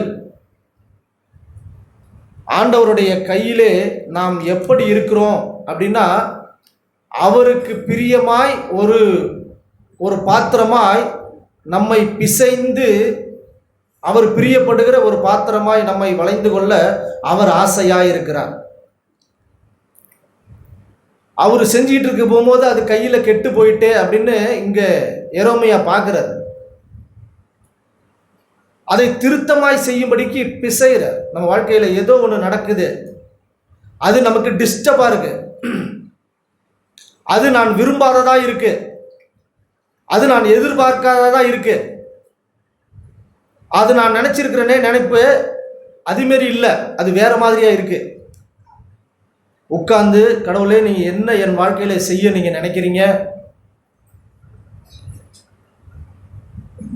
அது தடை பண்ணாதபடிக்கு நான் அப்படி விட்டு கொடுக்குறேன் ஆண்டவரே. அதுல இருக்கிற களிம்பு இப்ப கேட்டோம்ல, அது நீங்கும்படி நான் உட்கார்ந்து இருக்கிறேன். நஷ்டமாயிடும்னு இல்லை, பியூராய் பொன்னாய் உமக்கு பிரியமாய் பரிசுத்தமாய் இருள் இல்லாதபடிக்கு வெளிச்சமாய் அவருக்குள் ஜீவன் இருந்தது. அந்த ஜீவன் மனுஷனுக்கு ஒளியாய் இருந்தது. அந்த ஒளியிலே நான் வந்து பிரகாசமாய் இருக்கும்படிக்கு என்னை நீர் சுத்தம் பண்ண விரும்புகிறீர், என்னை பிசைய விரும்புகிறீர். அது நான் எதிர்பார்த்தது போல இல்லை அப்படின்னா நம்ம வாழ்க்கையில் யதார்த்தமாய் ஒன்று நடக்கிறது, கடவுள் அனுமதிச்சார்னு கை கட்டி சந்தோஷமாய் நம்ம இருக்கணும். அதோட முடிவின் சமாதானம் பெருசாக இருக்கும். அது நம்ம எதிர்பார்த்ததோட 10 மடங்கு அதிகமாக இருக்கும். அவசரப்பட்டு போட்டு குலைச்சிடக்கூடாது. ஆண்டவர் தயவாய் நம்மிடம் விரும்பி கேட்கிறார், எனக்காக காத்திருக்கிறீங்களா? நான் உங்களை ஆளும்படிக்கு என் கைக்குள்ளே அடங்கி இருக்கிறீங்களா? அப்படி ஒரு குயன வீட்டுக்கு போய் ஒரு காரியங்களை பார்த்து, இதோ என்னோட ஜனத்துக்கு நீ சொல்லு, நான் இப்படி செய்யக்கூடாதா? நான் உங்களை படைத்து உங்களுக்கு உயிர் உண்டாக்கும்படிக்கு என்னுடைய ஜீவனை உனக்கு கொடுத்திருக்கிறேனே, நான் சொல்ல செய்யக்கூடாதா? நான் உன்னை படைச்சதே நான் விரும்பும்படிக்கு என்னோடு கூட உளவாட தானே, அப்படி தானே உன்னை படைச்சேன். எல்லாத்தையும் இழந்து போன பிறகு அதே சாயலை நம்ம கேட்டது போல அந்த சாயலை அடைய அவரே தானே வந்தார். அவர் தானே அதை கொடுக்க முடியும், வேற யாரும் அதை செய்ய முடியாதே. அப்படி தேவன் நம்மை அவர் பக்கமாய் திருப்ப விரும்புகிறார். இயேசுவை இந்த காலண்டர்ல பார்த்துருக்குறோம். நான் சின்ன பிள்ளையிலேருந்து பார்த்தது. ஒரு மேய்ப்பன் போல ஒரு படம் இருக்கும். அவர் ஒரு தடியை வச்சுட்டு வருவார், ஆடுகள் முன்னாடி போயிட்டு இருக்கோம், ஒரு ஆட்டுக்குட்டியை தோல் மேலே போட்டிருப்பார். பார்த்துருக்கோமா? நம்ம பார்த்துருக்கோம், நான் பார்த்துருக்கேன், சின்ன பிள்ளைலேருந்தே பார்த்துருக்கேன். அந்த படத்து அந்த காட்சி என்னத்தை காமிக்குது அப்படின்னா, ஒருவேளை அது இயேசுவா இல்லாமல் இருக்கலாம், ஆனால் அவருடைய குணத்தை அங்கே சித்தரிக்கிறதா இருக்கு. என்ன அப்படின்னா, நான் யாரை எப்படி டீல் பண்ணணும்னு எனக்கு தெரியும். கேட்டது போல அப்படி சீரகத்தை பெரிய கம்பாலெல்லாம் அடித்தா தேராது, போயிடும், ஒன்றும் தேராது. அது என்னன்னா எப்படி சொல்லுவாங்க, அப்படி முதலுக்கே மோசமாயிடும். அப்படிலாம் இல்லை, நான் எப்படி நடத்தணுமோ அதை அப்படி கரவலாடை அப்படி நடத்துவேன். ஆட்டுக்குட்டி அப்படியே எல்லாம் பெரிய ஆட்டோட போக அடித்து அப்படிலாம் இல்லை, அதை தூக்கி என் தோல் மேலே போட்டுட்டு அதுக்கு நான் அதை தான் சுமந்து கொண்டு அப்படி போவேன், அப்படி ஜெண்டிலாக நடத்துவேன். பரிசுத்த ஆவி அப்படி நம்மை கிறிஸ்து விரும்புகிறது போல, யோபு கண்ட வெளிச்சம் போல நாம் கண்டடையும்படிக்கு நம்ம வாழ்க்கையில அவர் செய்ய நினைத்தது தடை பண்ணாதபடிக்கு ஜெண்டிலாய் நம்மை நடத்த விரும்புகிறார். அது இப்போ நமக்கு ஏதோ கசப்பா இருக்கிறது போல, இழப்பா இருக்கிறது போல, நாம் விரும்பாதது போல இருக்கு. இல்லை, கிறிஸ்தவனுக்கு அது இல்லை. ஆனால் முடிவு ஒன்று இருக்கு, அது சம்பூர்ணமாய் பூரணமாய் அவரை போல மாற்றக்கூடிய ஒரு இருதயத்தை தேவன் கொடுத்துருவார். ஒரு வார்த்தையை நான் காட்ட விரும்புகிறேன். பேதுரு அப்போஸ்தலன்ட்ட ஆண்டவர் சொன்ன ஒரு வார்த்தை, லூக்கா 5ஆம் அதிகாரம்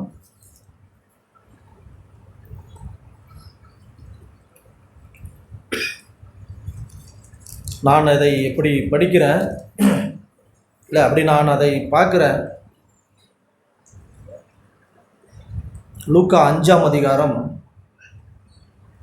ஆண்டவரை பேதுருவை இயேசு சந்திக்கிறார்.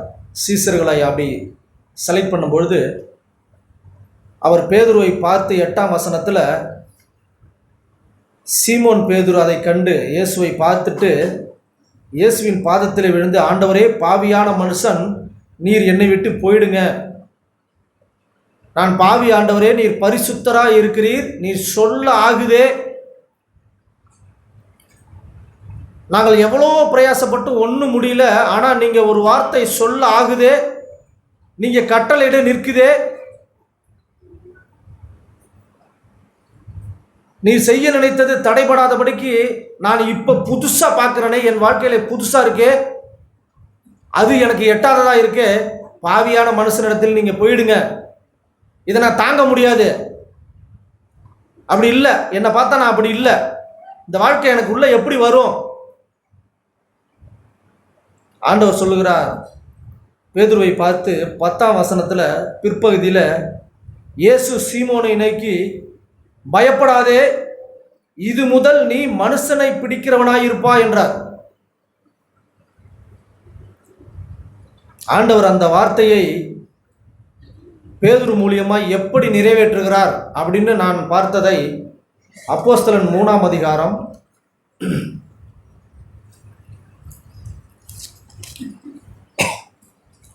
இதற்கு இடையில பேதுரோட வாழ்க்கை எல்லாம் நம்ம படித்த படிப்பினை தான். ஆண்டவரால் அப்ரிஷியேட் பண்ணப்பட்டிருக்கிறார், ஆண்டவரால் கடிந்து கொள்ளப்படுகிறார், எவ்வளவோ காரியங்கள் நடக்குது. ஆனால் அவர் பரிசுத்த ஆவியை பெறும்பொழுது அவர் செய்ய நினைத்தது எப்பொழுது நம் வாழ்க்கையிலே தடைபடாது அப்படின்னா, பரிசுத்த ஆவியானவரை நாம் ஏற்றுக்கொள்ளும் பொழுது, என்னால் அந்த வாழ்க்கை முடியாத ஆண்டவரே, ஒர்க் அவுட் ஆகாது, ஆவியானவரே உள்ளே வந்து எனக்குள்ளே ஒரு கிரியை செய்து இயேசுவை எனக்கு காண்பீங்க, அப்போ நான் புது மனுஷனாய் மாறுவேன், அப்போ நீங்க சொன்ன அந்த வாக்கு எனக்குள்ளே நிறைவேறும். மீன் பிடித்த பேதுருவை பார்த்து, நீ மனுஷனை பிடிக்கிறவனா மனுஷனை பிடிச்சாரா? இல்லை, இயேசுவை பிடிக்க வந்த மனுஷனை காதை வெட்டுறாரு, அவ்வளோ கடினமான ஒரு மனுஷன். ஆனால் அவர் ஒரு ஆவியினால் நடத்தப்பட்டு அப்படி ஒரு வாழ்க்கையாய் கிறிஸ்துக்குள்ளே அப்படி வரும்பொழுது ஒரு மாற்றப்பட்ட ஒரு வாழ்க்கையை நாம் இங்கே பார்க்குறோம்.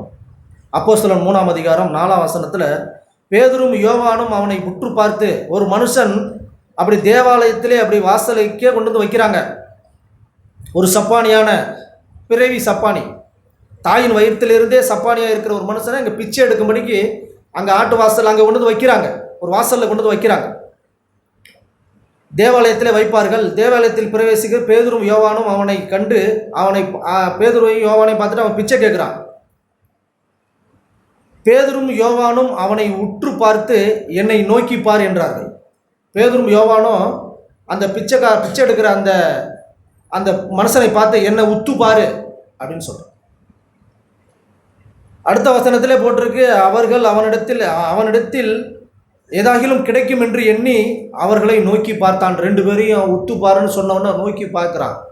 அவங்க சொன்ன பதிலை பார்த்து அவனுக்கு ஃபஸ்ட்டு ஆச்சரியமாக போயிட்டு, என்னடா ஆச்சு, இதுக்கு தான் என்ன உத்து பார்க்க சொன்னீங்களா அப்படிங்கிற மாதிரி. அப்பொழுது பேதுரு என்ன சொல்கிறாருன்னா, வெள்ளியும் பொண்ணும் என்னிடத்தில் இல்லை. பிச்சை எடுக்கிறவனுக்கு என்ன வேணும்? காசு, வெள்ளி, பொண்ணு, ஏதோ அவனுக்கு தேவையான காரியங்கள் தான் அவன் எதிர்பார்த்து பார்க்குறான் பேதுருவை, யோவானை. ஆனால் சொல்கிறாரு, வெள்ளியும் பொண்ணும் என்னிடத்தில் இல்லை, என்னிடத்தில் இருக்கிறதை உனக்கு தருகிறேன். என்கிட்ட ஒன்று இருக்கு, ஆனால் நீ எதிர்பார்த்து பார்க்குறீல்ல அந்த வெள்ளியும் பொண்ணும், அது இல்லை, அதை விட மேலான ஒன்று இருக்கு. மனுஷனை பிடிக்கிறவனாய் தேவன் பேதுருவை எப்படி மாற்றுகிறார்னா, ஒன்று இருக்கு, அதை நான் உனக்கு தர்றேன், நசரேயனாகிய இயேசு கிறிஸ்துவின் நாமத்திலே நீ எழுந்து நட என்று சொல்லி வலது கையினால் அவனை பிடித்து தூக்கிவிட்டான். உடனே அவனுடைய கால்களும் கரடுகளும் பலங்கொண்டது. ஒரு சாட்சி உள்ள வாழ்க்கையை நாம் ஒருவருக்கு சொல்லும் பொழுது அவர்கள் துள்ளி குதித்து எழும்புகிறாங்களா? மரியாள் போல் அந்த மலை நாட்டில் இருக்கிற எலிசபெத்தை சந்தித்த போது வயிற்றில் இருக்கிற பிள்ளை துள்ளிற்று அப்படின்னு கேட்கும்படிக்கு ஒரு சாட்சி உள்ள வாழ்க்கையை தேவன் நமக்கு தருகிறாரா? அதுதான் தேவன் நமக்கு செய்ய நினைத்தது, தடைபடாத ஒரு வாழ்க்கை. வெள்ளியும் பொன்னும் பணமும் அல்ல. அதை குறித்து கிறிஸ்துவை சாட்சியாய் ஒரு மனுஷனுக்கு காட்டவே முடியாது. ஒரு வாழ்க்கையை காட்டினா மாத்திரம்தான் கிறிஸ்துவை நான் வெளிப்படுத்த முடியும். இல்லைன்னா லப நான் பேசுறதுனால ஒண்ணுமே இல்லை. அவன் குதித்து எழுந்து நின்று நடந்தான். நடந்து குதித்து தேவனை துதித்து கொண்டே அவர்களோடு கூட தேவாலயத்துக்குள் பிரவேசித்தான். நான் இந்த வார்த்தையை படிக்கும்போது எனக்கு உற்சாகமா இருந்துச்சு. கடவுளை உணர்த்துறாங்க, சந்தோஷம். எத்தனை வாட்டி படிச்சிருக்கிறோம். அது வரைக்கும் தேவாலயத்துக்கு உள்ளே போவே இல்லை. வாசல்ல இருந்து பிச்சை தான். வாசல் வரைக்கும் தான் அவனுக்கு அலவுடு. அவனுடைய சூழ்நிலை அப்படிதான். ஆனால் கிறிஸ்துவை ஒரு மனுஷன் வெளிப்படுத்தி அவனுக்கு ஒரு ஒரு ஒரு ஒரு அற்புதத்தை செய்து ஒரு சுகத்தை தந்து அவனுடைய எல்லா சூழ்நிலையும் மாற்றி அவன் தேவாலயத்துக்குள்ளே பிரவேசிக்கும்படி ஒரு வாய்ப்பை உண்டு பண்ணுகிறான். கிறிஸ்துவை பார்க்கும்படிக்கு நான் தேவாலயத்துக்குள்ளே அப்படின்னா கிறிஸ்துவை உள்ளும் புறமும் போய் மேய்ச்சலை கண்டடையும்படிக்கு ஒரு வாழ்க்கையை ஒரு மனுஷன் காட்டுகிறான். இதுதான் மனுஷனை பிடிக்கிறவனாய் உன்னை மாற்றுவேன்னு சொன்னதை நிறைவேற்றுகிறார்னு நான் அப்படி அதை தியானிக்கிறேன். அதை பார்த்து ஆச்சரியமான மனுஷர் எல்லாரும் பேதுருட்ட வந்து கூடுறாங்க. ஃபர்ஸ்ட் பார்க்குறாங்க. அப்படி 12ஆம் வசனத்தில் பேதுரு அதை கண்டு, ஆஹா பார்த்தீங்களா, அப்படி காலரை தூக்கிக்கிட்டு, பார்த்தீங்களா இயேசுவின் நாமத்தில் என்ன செஞ்சோம் பார்த்தீங்களா, வாங்க வாங்க வாங்க. ஒருபொழுதும் இல்லை. கிறிஸ்துவை எப்படி காண்பிக்கிறார். பேதுரு அதை கண்டு ஜனங்களை நோக்கி, இஸ்ரவேலரே, இதை குறித்து நீங்கள் ஆச்சரியப்படுகிறது என்ன? நாங்கள் எங்கள் சுய சக்தியிலாவது எங்கள் சுய பக்தியிலாவது இவனை நடக்க பண்ணினோம் என்று நீங்கள் என்னை நோக்கி பார்க்கிறது என்ன? என்னையா பார்க்குறீங்க? நான் செய்யல. இது ஆபிரகாம், ஈசாக்கு, யாக்கோபு என்பவருடைய தேவனாகிய நம்முடைய பிதாக்களின் தேவன் தம்முடைய பிள்ளையாகிய இயேசுவை மகிமைப்படுத்தினார். அவரை நீங்கள் ஒப்பு கொடுத்தீர்கள். பிலாத்து அவரை விடுதலையாக்க தீர்மானித்த பொழுது அவனுக்கு முன்பாய் அவரை மறுதலித்தீர்கள். பரிசுத்தமும் நீதி உள்ளவரை நீங்கள் மறுதலித்து கொலை பாதகனை உங்களுக்காக விடுதலை பண்ண வேண்டும் என்று கேட்டு ஜீவாதிபதியை கொலை செய்தீர்கள். அவரை தேவன் மரித்தோரிலிருந்து எழுப்பினார். அதற்கு நாங்கள் சாட்சிகளாக இருக்கிறோம். பேதுரு எப்படி அந்த அற்புதத்தை செஞ்சுட்டு வந்து கூடியிருந்த மனுஷர்களுக்கு கிறிஸ்துவை காண்பிக்கிறார். இதுதான் மனுஷனை பிடிக்கிற ஒரு ஆண்டவர் உள்ளான மனுஷனுக்குள்ளே ஒரு பலத்தை தருகிறார். வெள்ளியோ பொன்னோ ஒரு மனுஷனை கிறிஸ்துவண்டை நடத்தாது. நம்முடைய வாழ்க்கை மாத்திரம்தான் அப்படி கிறிஸ்துவண்டை நடத்தும். இன்னும் அது மாத்திரமல்ல, அப்படியே முடிக்கல. 4ஆம் அதிகாரத்தில் 7ஆம் வசனத்தில் அவர்களை நடுவே நிறுத்தி, நீங்கள் எந்த வல்லமையினால் எந்த நாமத்தினாலே இதை செய்தீர்கள்? வழக்கு முடியல, கூப்பிட்டு வச்சு நிப்பாட்டிட்டாங்க. அப்பொழுது பேதுரு பரிசுத்த ஆவியினால் நிறைந்து அவர்களை நோக்கி, ஜனத்தின் அதிகாரிகளே, இஸ்ரவேலின் மூப்பர்களே, பிணியாளியா இருந்த இந்த மனுஷனுக்கு செய்யப்பட்ட உபகாரத்தை குறித்து எதினாலே இவன் ஆரோக்கியமானான் என்று நீங்கள் இன்று என்னிடத்தில் விசாரித்து கேட்டால், உங்களால் சிலுவையில் அறையப்பட்டவரும் தேவனால் மரித்தோரிலிருந்து எழுப்பப்பட்டவருமாயிருக்கிற நசரேயனாகிய இயேசு கிறிஸ்துவின் நாமத்தினாலே இவன் உங்களுக்கு முன்பாய் சொஸ்தமாய் நிற்கிறான் என்று உங்கள் எல்லாருக்கும், இஸ்ரவேல் ஜனங்களுக்கு எல்லாருக்கும் தெரிய கடவது. இவன் யான் தெரியுமா இப்படி வந்து நிற்கிறான்? நான் அவன் கையை பிடிச்சி அப்படி நடந்து போன்னு சொன்னதுனால இல்லை. தேவன் அவனுக்குள்ளே ஒரு அற்புதத்தை செஞ்சு, நீங்கள் எல்லாம் கொலை செஞ்சீங்களே, கிறிஸ்து இயேசு அவருடைய நாமத்தை நான் பயன்படுத்தினதுனாலே, அவர் வல்லமை செய்ததுனாலே, எனக்குள்ளே அவர் இருந்ததுனாலே இந்த அற்புதத்தை நீங்கள் பார்க்குறீங்க. இதுக்கு கிரெடிட் நான் அல்ல, எனக்கு இல்லை, எனக்கு வேண்டாம், எதுவும் இல்லை, நான் ஒன்றுமில்லை, நான் யாருன்னு எனக்கு தெரியும். நீங்கள் எல்லாரும் பாருங்க, அதுக்கு தான் இந்த அற்புதம் நடந்துருக்கு. ஒரு வாட்டி வாய்ப்பை தவற விட்டுட்டீங்க, இன்னொரு வாய்ப்பை கடவுள் உங்களை அப்படி கூட்டி சேர்க்க மனதாக இருந்து ரட்சிப்பை தர விரும்புகிறார். துதியில் நான் அப்படி சந்தோஷமாக அப்படி கேட்டேன். 10 பேர் வந்தாங்க. 10 பேரும் சும்மா அடைஞ்சு போகிறாங்க. யார் நன்றி சொல்ல முடியும்? கூட்டத்தோடு வந்துட்டு போகிறவனா? யாரோ கூப்பிட்டாங்கன்னு வந்துட்டு போனவனா? இல்லை பிள்ளைகளுக்காக அம்மா அப்பா வந்தவங்களா, இல்லை அப்பா அம்மாவுக்காக பிள்ளைகள் வந்தவங்களா? இல்லை, கிறிஸ்துவை பார்த்தவங்க தான். அவன் ஆரோக்கியமானதை பர்சனலாய் அவன் பார்த்து, நான் போகிறேன், நீங்கள் 9 பேர் வரீங்களா கேட்டிருக்க மாட்டான். இவன் இந்த பக்கம் ஓடிருப்பான், அவன் அந்த பக்கம் ஓடிருப்பான். ரட்சிப்பை பெற்றுக்கொள்ள திரும்ப வந்த மனுஷன் போல தேவன் நம்மை திருப்பி ஒரு நன்றியுள்ள இருதயத்தை திரும்பி திரும்பி திரும்பி திரும்பி அவரை பார்த்து கற்றுக்கொள்ளும்படிக்கு ஒரு வாழ்க்கையை தந்திருக்கிறார். வீடு கட்டுகிறவர்களாகிய உங்களால் அற்பமா எண்ணப்பட்ட அவரே மூளைக்கு தலைக்கல்லானவர். அவரால் அன்றி வேறொருவராலும் ரட்சிப்பு இல்லை. நாம் ரட்சிக்கப்படும்படிக்கு வானத்துக்கு கீழெங்கும் மனுஷருக்குள்ளே அவருடைய நாமமே அல்லாமல் வேறொரு நாமம் கட்டளையிடப்படவும் இல்லை. பேதுரும் யோவானும் பேசுகிற தைரியத்தை அவர்கள் கண்டு, இவர்கள் படிப்பறிவு இல்லாதவர்களும் பேதமை உள்ளவர்களும் என்று அறிந்தபடினால் ஆச்சரியப்பட்டு அவர்கள் இயேசுவுடனே கூட இருந்தவர்கள் என்று அறிந்து கொண்டார்கள். நாம் கிறிஸ்துவோடு கூட இருக்கிறோமா? கிறிஸ்து நமக்குள்ளே வாசம் பண்ணுகிறாரா? கிறிஸ்துக்குள்ளே தான் நம்ம இருக்கிறோமா? ஒருத்தவங்க நம்ம பார்க்கும்பொழுது நம்மளை தெரிஞ்சுக்கணும்.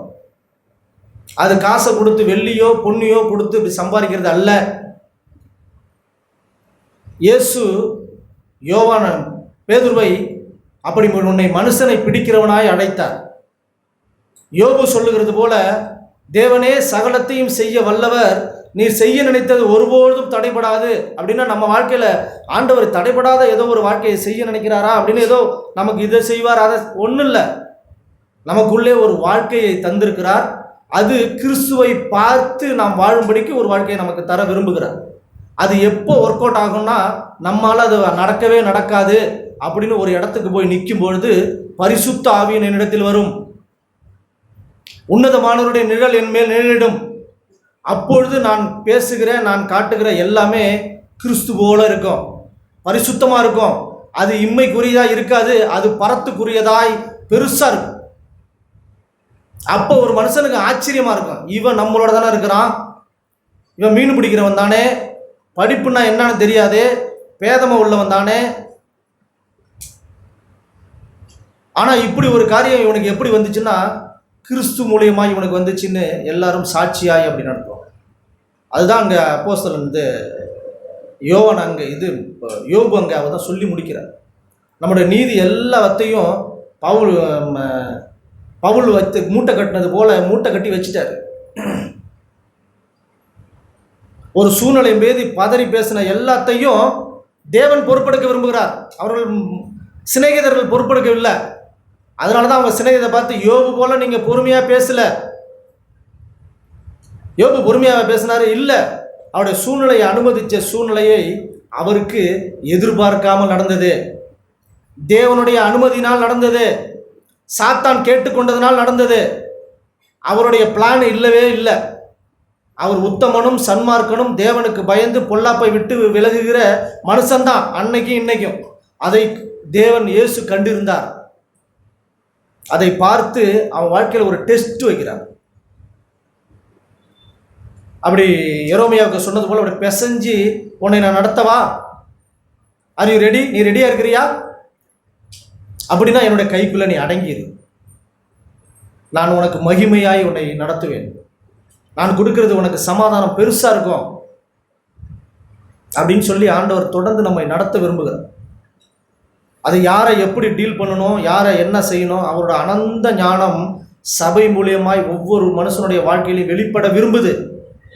அதை நம்ம பாவத்தினால் அக்கிரமத்தினால் எனக்கு தெரியும் அப்படின்னு அவருடைய கையை நாம் கட்டி போடக்கூடாது, அவருடைய செவியை நாம் மந்தமாக்கக்கூடாது. ஆண்டவரே செய்யுங்க அப்படின்னு மரியாள் ஒப்பு கொடுத்ததுனால இயேசுவை பெற்றெடுத்தார். தேவனை நாம் அப்படி ஏற்றுக்கொண்டு கிறிஸ்துவனுடைய உகந்த வாசனையாய் அப்படி நம்ம வீசும்படிக்கு தேவனை நாம் பெற்றெடுப்போம். ஆண்டவர் தாமே நம்முடைய வாழ்க்கையிலே மகிமைப்படுவோம். கேட்ட எல்லா ஆண்டோட நல்ல ஜீவனுள்ள வார்த்தைகளுக்காக ஆண்டவருக்கு நான் நன்றி செலுத்துகிறேன். ஆரம்பிக்கும் போது காலையில் ஆதி முற்பதாக்கள் அப்படிதான் கேட்டுட்டு இருந்தேன். ஆதி முற்பதாக்கள் கேள்விப்பட்டவங்க, தேவனை கேள்விப்பட்டவங்க, அறிந்தவங்க. அப்போ நமக்கு என்ன விசேஷம்? நாமோ கண்டவர்கள், தொட்டவர்கள், தடவி பார்த்தவர்கள், உணர்ந்தவர்கள், இந்த சத்தியத்தை அப்படி தான் சொல்லணும் நம்மளுக்கு. ஆமாண்டவரே. இதில் யோபு சொல்லும்போது, யோபு எழுதின புஸ்தகம்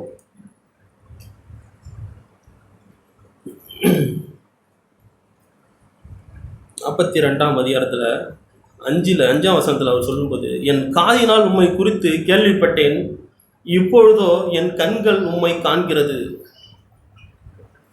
ஏதோ பழைய ஏற்பாட்டு கால மனுஷன் யோபோட காரியங்கள்லாம் ஆரம்பத்தில் பார்க்கும்போது நான் உண்மையிலே அப்படி தான் உட்காந்து யோசிப்பான். ஆமாண்டவரே, எப்படி கேள்விப்பட்ட மனுஷனுக்கு இவ்வளோ விசுவாசமா, அறிந்த மனுஷனுக்கு இவ்வளோ விசுவாசமா, அப்போ நான் ஆண்டவரே எங்கேயோ இருக்கேன் ஆண்டவரே, உண்மையிலே அப்படி தான் பார்க்கணும். ஆமாண்டவரே, எங்கேயோ தூரமாக இருக்கிறேனே, நான் உங்களை கண்ட மனுஷன், கேள்விப்பட்ட மனுஷன், எவ்வளவோ வாரத்துக்கு 3 முறை ஆண்டவரே இந்த எப்படி சொல்கிறது, எரிகிற எண்ணெயில் தீயில எண்ணெயை ஊற்றுற மாதிரி ஊற்றிட்டு தான் இருக்கிறேன். ஆனாலும் ஏதோ ஒரு பக்கம் அப்படியே அலசடிப்படுற மாதிரி இல்லை ஆண்டவரே, அப்படி இல்லை. நான் கேள்விப்பட்டவன் இல்லை, அறிந்தவன் இல்லை ஆண்டவரே, என்னுடைய கண்களினால் உண்மை கண்ட மனுஷன் அப்படின்னு ஆழமான ஒரு விசுவாசத்துக்கு வந்தோம்னா, யோவான் சொல்வார் 1 யோவான்ல, அந்த நிலைமைக்கு தான் ஆண்டவர் நம்மளை திருப்புவாங்க.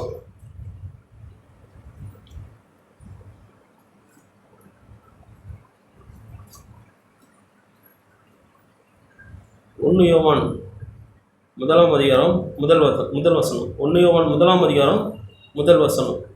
ஆதி முதல் இருந்ததும் நாங்கள் கேட்டதும் எங்கள் கண்களினாலே கண்டதும் நாங்கள் நோக்கி பார்த்ததும் எங்கள் கைகளினால் தொட்டதுமாயிருக்கிற ஜீவ வார்த்தையை குறித்து உங்களுக்கு அறிவிக்கிறோம். மேலுமே அப்பேற்பட்ட மேலானவர்கள்லாம் ஏதோ ஆதி முற்பதாக்கள் கண்டவர்கள் அறிந்தவர்கள் இல்லாண்டவரே. நான் ஒரு காரியம் சொல்லிக்கிறேன்னா, ஏதோ என் பிள்ளைங்க இருக்காங்க, நான் இல்லைங்க, ஆனால் என் மனைவிக்கு தெரியும் நான் இருக்குன்னு. நான் அப்படி தான் அதை யோசிக்கிறேன். என் மனைவிக்கு தெரியும் நான் இருக்குன்னு. அவங்க பிறந்த உடனே கூட, ஆமாம் பிறக்கிறதுக்கு முன்னாடியே கூட ஏதோ வெளிநாடு எங்கேயோ நான் போயிட்டேன், ஆனால் என் மனைவி சொல்லி வளர்க்குறாங்க, அப்பா இருக்கிறாங்க. எப்படி அந்த பிள்ளைங்களுக்கு ஒரு ஆழமான அன்பு இருக்குமா? அறிந்திருக்கிறாங்க அவ்வளோதான். ஏதோ அப்பா இருக்கிறாங்க அவ்வளோதான். எங்கே இருக்காங்க? இல்லை ஆண்டவரே, நான் அப்படி இருக்கக்கூடாது. உங்களை அறிந்த மனுஷனாக இருக்கிறது, உங்களை கண்ட மனுஷனா, உங்களை தொட்ட மனுஷன், அதில் அப்படி தான் சொல்கிறது. ஆதி முதல் இருந்ததும் நாங்கள் கேள்விப்பட்டதும் எங்கள் கண்களினாலே கண்டதும் நாங்கள் நோக்கி பார்த்ததும் எங்கள் கைகளினால் தொட்டு பார்த்ததும். எவ்வளோ ஒரு விசுவாசமுள்ள வாழ்வு ஆண்டவரே. ஆமாண்டவரே, ஒவ்வொரு நாளும் சபை கூடி உங்களை நாங்கள் தொட்டு பார்த்துட்டு போனோம். ஏதோ கேள்விப்பட்டுட்டு அங்கே சேரில் உட்காந்துட்டு எனக்கு அப்புறம் சொல்லணும், நம்மளுக்கு ஏதோ தூங்கி வடிஞ்சிட்டு இல்லாண்டவரே, அது அறிந்துட்டு போகிறதா இருக்கும். போகிற வேலை கேட்டை தாங்கி போனால் வீடு மறந்துடும். இல்லாண்டவரே, உங்களை நான் தொட்டி பார்த்துட்டு போகணும், உங்களை நாங்கள் முகமாக கண்டவர்களாக இருக்கணும் ஆண்டவரே. சபை கூடி மேலே ஆண்டவர் அப்படி தான் எனக்கு சொல்கிறாங்க. ஆமாண்டவரே, ஏதோ உட்காந்து 3 பேர் பேசுவாங்க, இவங்க இப்படி பேசுவாங்க, இவங்க இப்படி பேசுவாங்க. இல்லாண்டவரே, யார் எப்படி பேசுனாலும் நான் உங்களை பார்க்குறேன்னா, இல்லை அவங்க முகத்தை பார்த்துருக்கோம். இல்லாண்டவரே, நான் உங்களை பார்க்கணும், உங்களை பார்த்துட்டு போனால் அது பூரணமாக இருக்கும், திருப்தியாக இருக்கும். அது இந்த வாழ்க்கைக்கு சூட்டபிள் ஆகும். இன்னும் சொல்ல போனால், இல்லைன்னா நான் கேள்விப்பட்டுட்டு அறிந்துட்டு போனா ஏதோ குற்றம் கண்டுபிடிச்சு உட்காந்துருப்பான். எனக்கு அப்படி தான் கேட்டுச்சு. ஆமாண்டவரே, நான் கேள்விப்படுறேன்னா அறிந்த மட்டும் தானே கூடாது, ஏதோ குற்றம் கண்டுபிடிச்சு உட்காந்துருப்பான். இல்லாண்டவரே, நான் உங்களை பார்க்க வந்திருந்தேன்னா நீங்கள் உங்களை என்னை காமிச்சிருவீங்க, நிச்சயம் காமிச்சிருவீங்க, என்னை வெறுமையாக அனுப்ப மாட்டீங்க. நம்ம ஒவ்வொருவரும் அப்படி தான் உட்காந்து சபை கூடி உட்காந்துருவோம். வரும்போதே அப்படி தான், ஆண்டவரே நான் உங்களை பார்த்துட்டு போகணும், இன்னைக்கு உங்களை நான் முழுசாக பார்த்துன்னு ஆண்டவரே, நீ எப்படி ஆண்டவரே உங்களுடைய அன்பின் நானும் எவ்வளவா எங்களை பார்த்தீங்க ஆண்டவரே, என்னுடைய குற்றங்கள் குறைகளை எவ்வளவா மன்னித்து ஆண்டவரே, உங்களை போல என்னையா இல்லை அப்படியெல்லாம் நம்ம விசுவாசமாக உட்காந்து பார்த்தோம்னா அவர் நிச்சயம் காட்டிடுவார் நம்மளுக்கு. ஆமாம், இப்போ நீங்கள் படித்தவங்கள அப்போஸ்தலர் நடவடிக்கை புத்தகத்தில் ஒரு சில வசனங்களை படிச்சுட்டு நான் கடந்து போகிறேன்.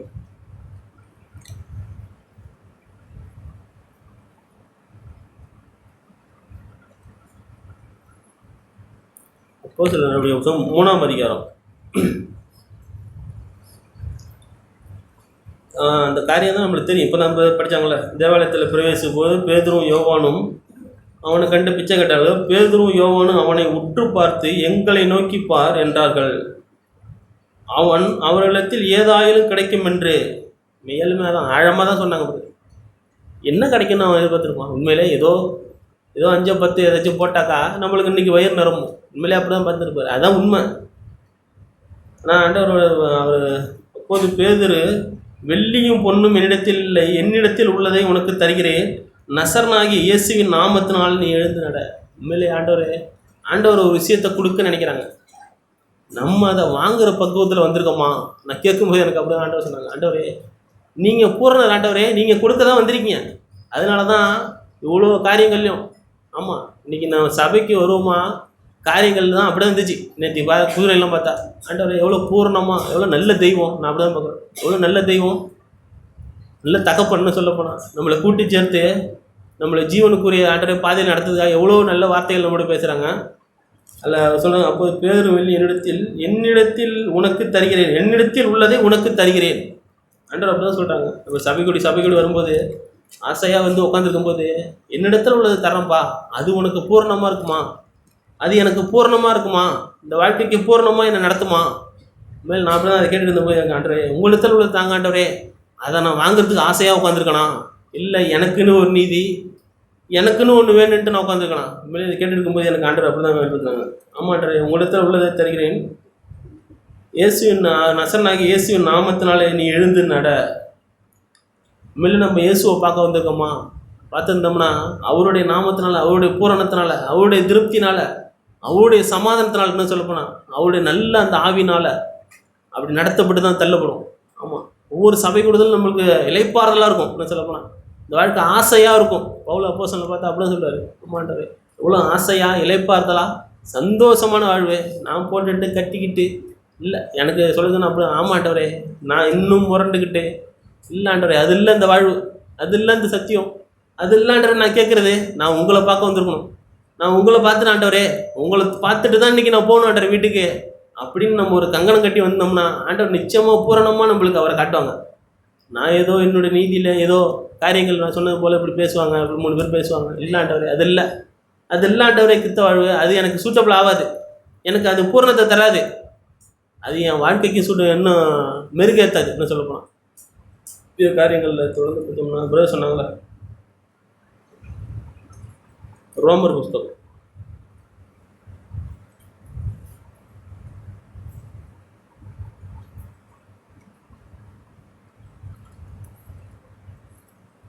ரோம புஸ்தகம் 8ஆம் அதிகாரம்.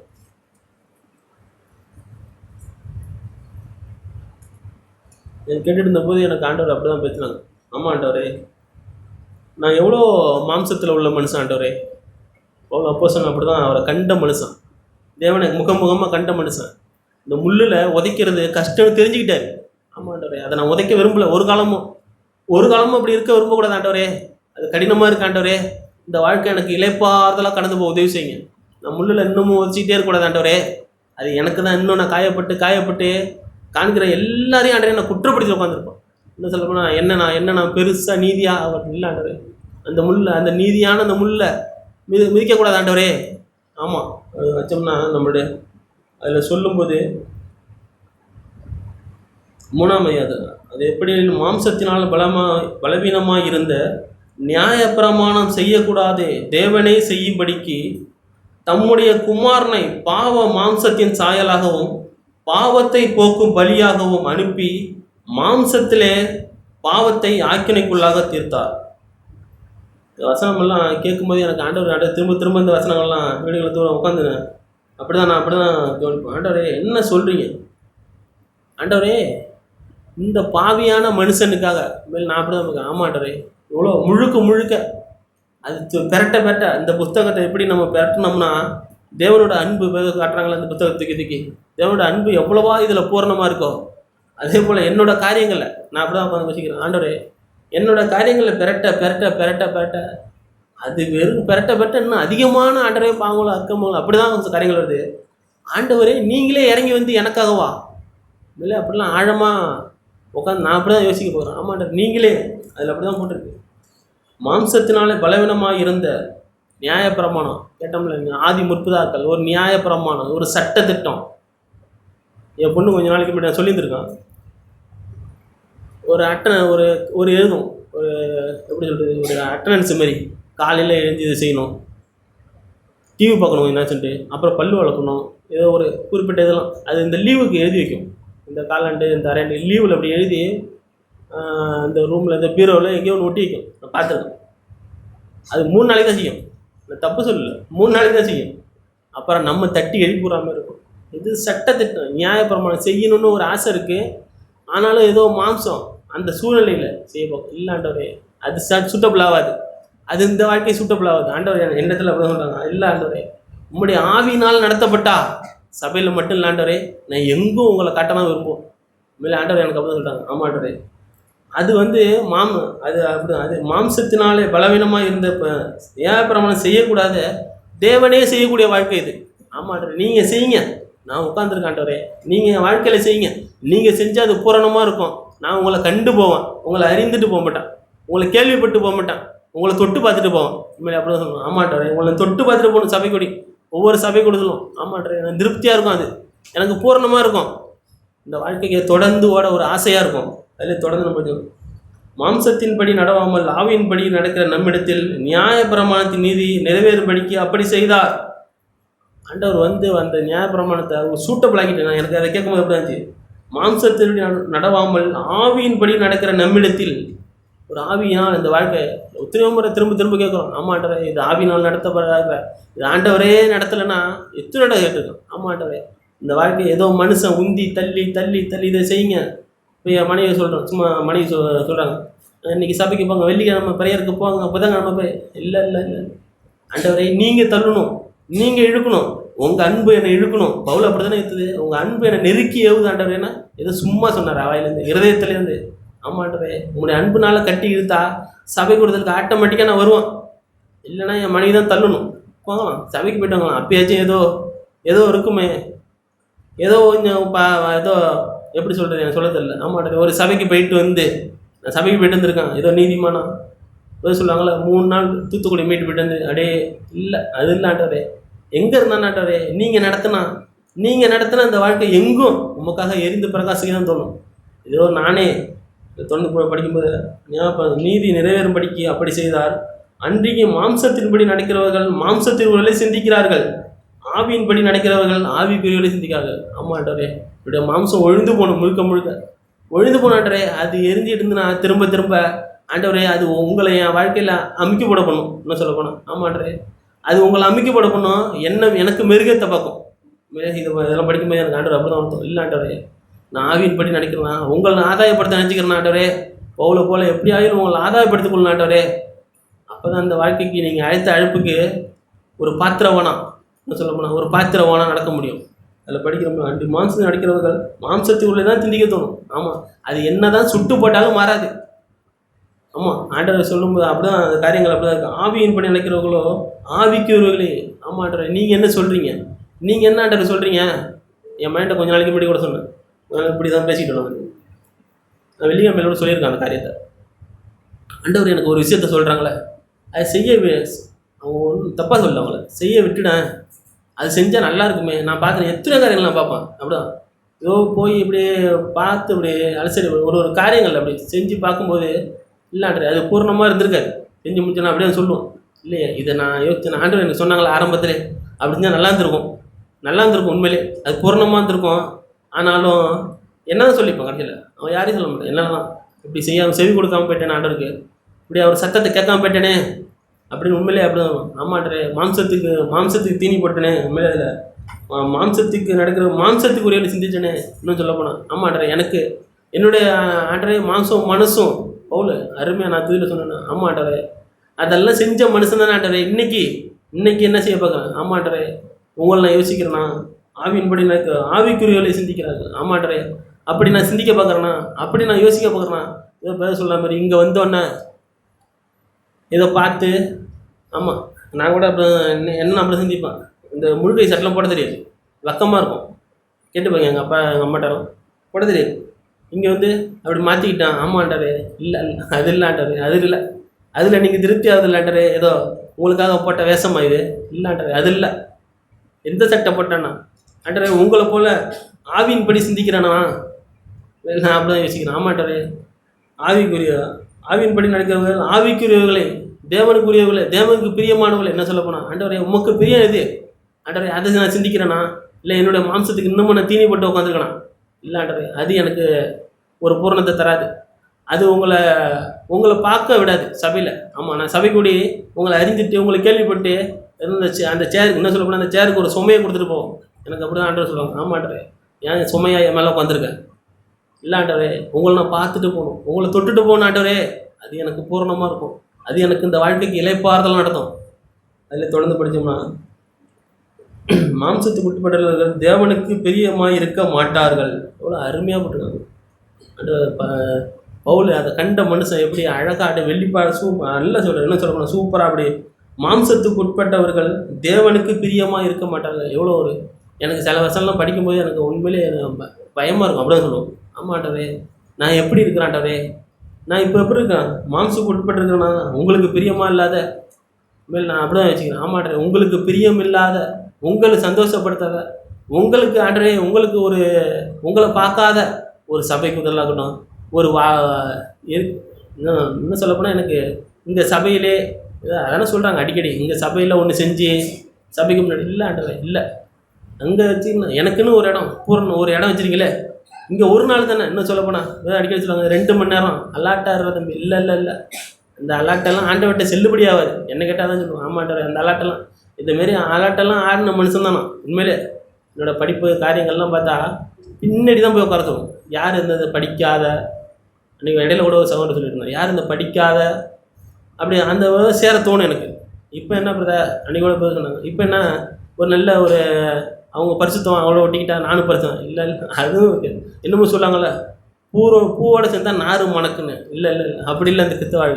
இல்லை ஆண்டவரே, நான் பூவாக இருக்கணும், அது நீ உங்களோட பூவிலேருந்து நான் அப்படி பெற்றுக்கொள்ளணும் ஆண்டவரே, அப்போ தான் நான் மணக்க முடியும். இல்லை சேர்ந்தா அப்படி ஒட்டிக்கும். இல்லை இல்லை, அதெல்லாம் கிடையாது, நிச்சயம் கிடையாது இந்த வாழ்வில். இல்லை ஆண்டவரே, அப்படிலாம் அது பூரணத்தை காட்டாது. உங்களை நான் பார்க்க முடியாது நிச்சயம், உங்களை அறிஞ்சிட்டு கேள்விப்பட்டு போயிடுவான். அது எனக்கு ஓடுற ஓட்டத்தில் என்னமோ ஆற்றுல தண்ணி புதுசாக வந்தால் ஓடும், நல்லா ஓடும்ல அடிச்சுட்டு அப்படி ஓடிடும். அது ஒரு சூழ்நிலையில் போய் எத்தனை நாளைக்கு இருக்கும், கிறிஸ்துவ காட்டாது. இந்த சூழ்நிலையில் ஆண்டவர் இருந்தால் என்ன யோசிப்பார், நிச்சயம் கட்டியிருக்காரு. அது போய் முட்டி மோதி வந்து சபைக்கு போகிற அப்படி கேட்க தோணும். இல்லை ஆண்டவரே, அப்படிலாம் இருந்தக்கூடாது ஆண்டவரே, ஒரு நாள் சபைக்குடி உங்களை பார்த்துட்டு போகணும், உங்களை கண்டுட்டு போகணும், உங்களை தொட்டுட்டு போயிடணும். அப்படி தான் கேட்டுக்கும் போது எனக்கு ஆண்டவர் அப்படி தான் சொன்னாங்க. ஆமாண்டரே, அதனால நானும் அப்படி சபைக்குடி ஒவ்வொரு சபைக்குடியும் உங்களை பார்த்து உங்களை கண்டு உங்களை தொட்டு போய் பூர்ணமாக ஆண்டவரே அதை அறிஞ்சு ஒரு சமாதானமாக இலைப்பாறுதலாக இந்த பூமியில் ஆண்டவரே எங்களுக்குன்னு வச்சிருக்கிற ஒரு சின்ன ஓட்டத்தில் உங்களை நோக்கி பார்த்து ஓடி அந்த பூரணத்தை அடைய எங்களுக்கு உதவி செய்யுங்க. அப்படிதான் எனக்கு ஆண்டவர் நான் கேட்டது. ஆமாண்டரே, அதே என்னோட நம்பிக்கை விசுவாசம் இருக்குது.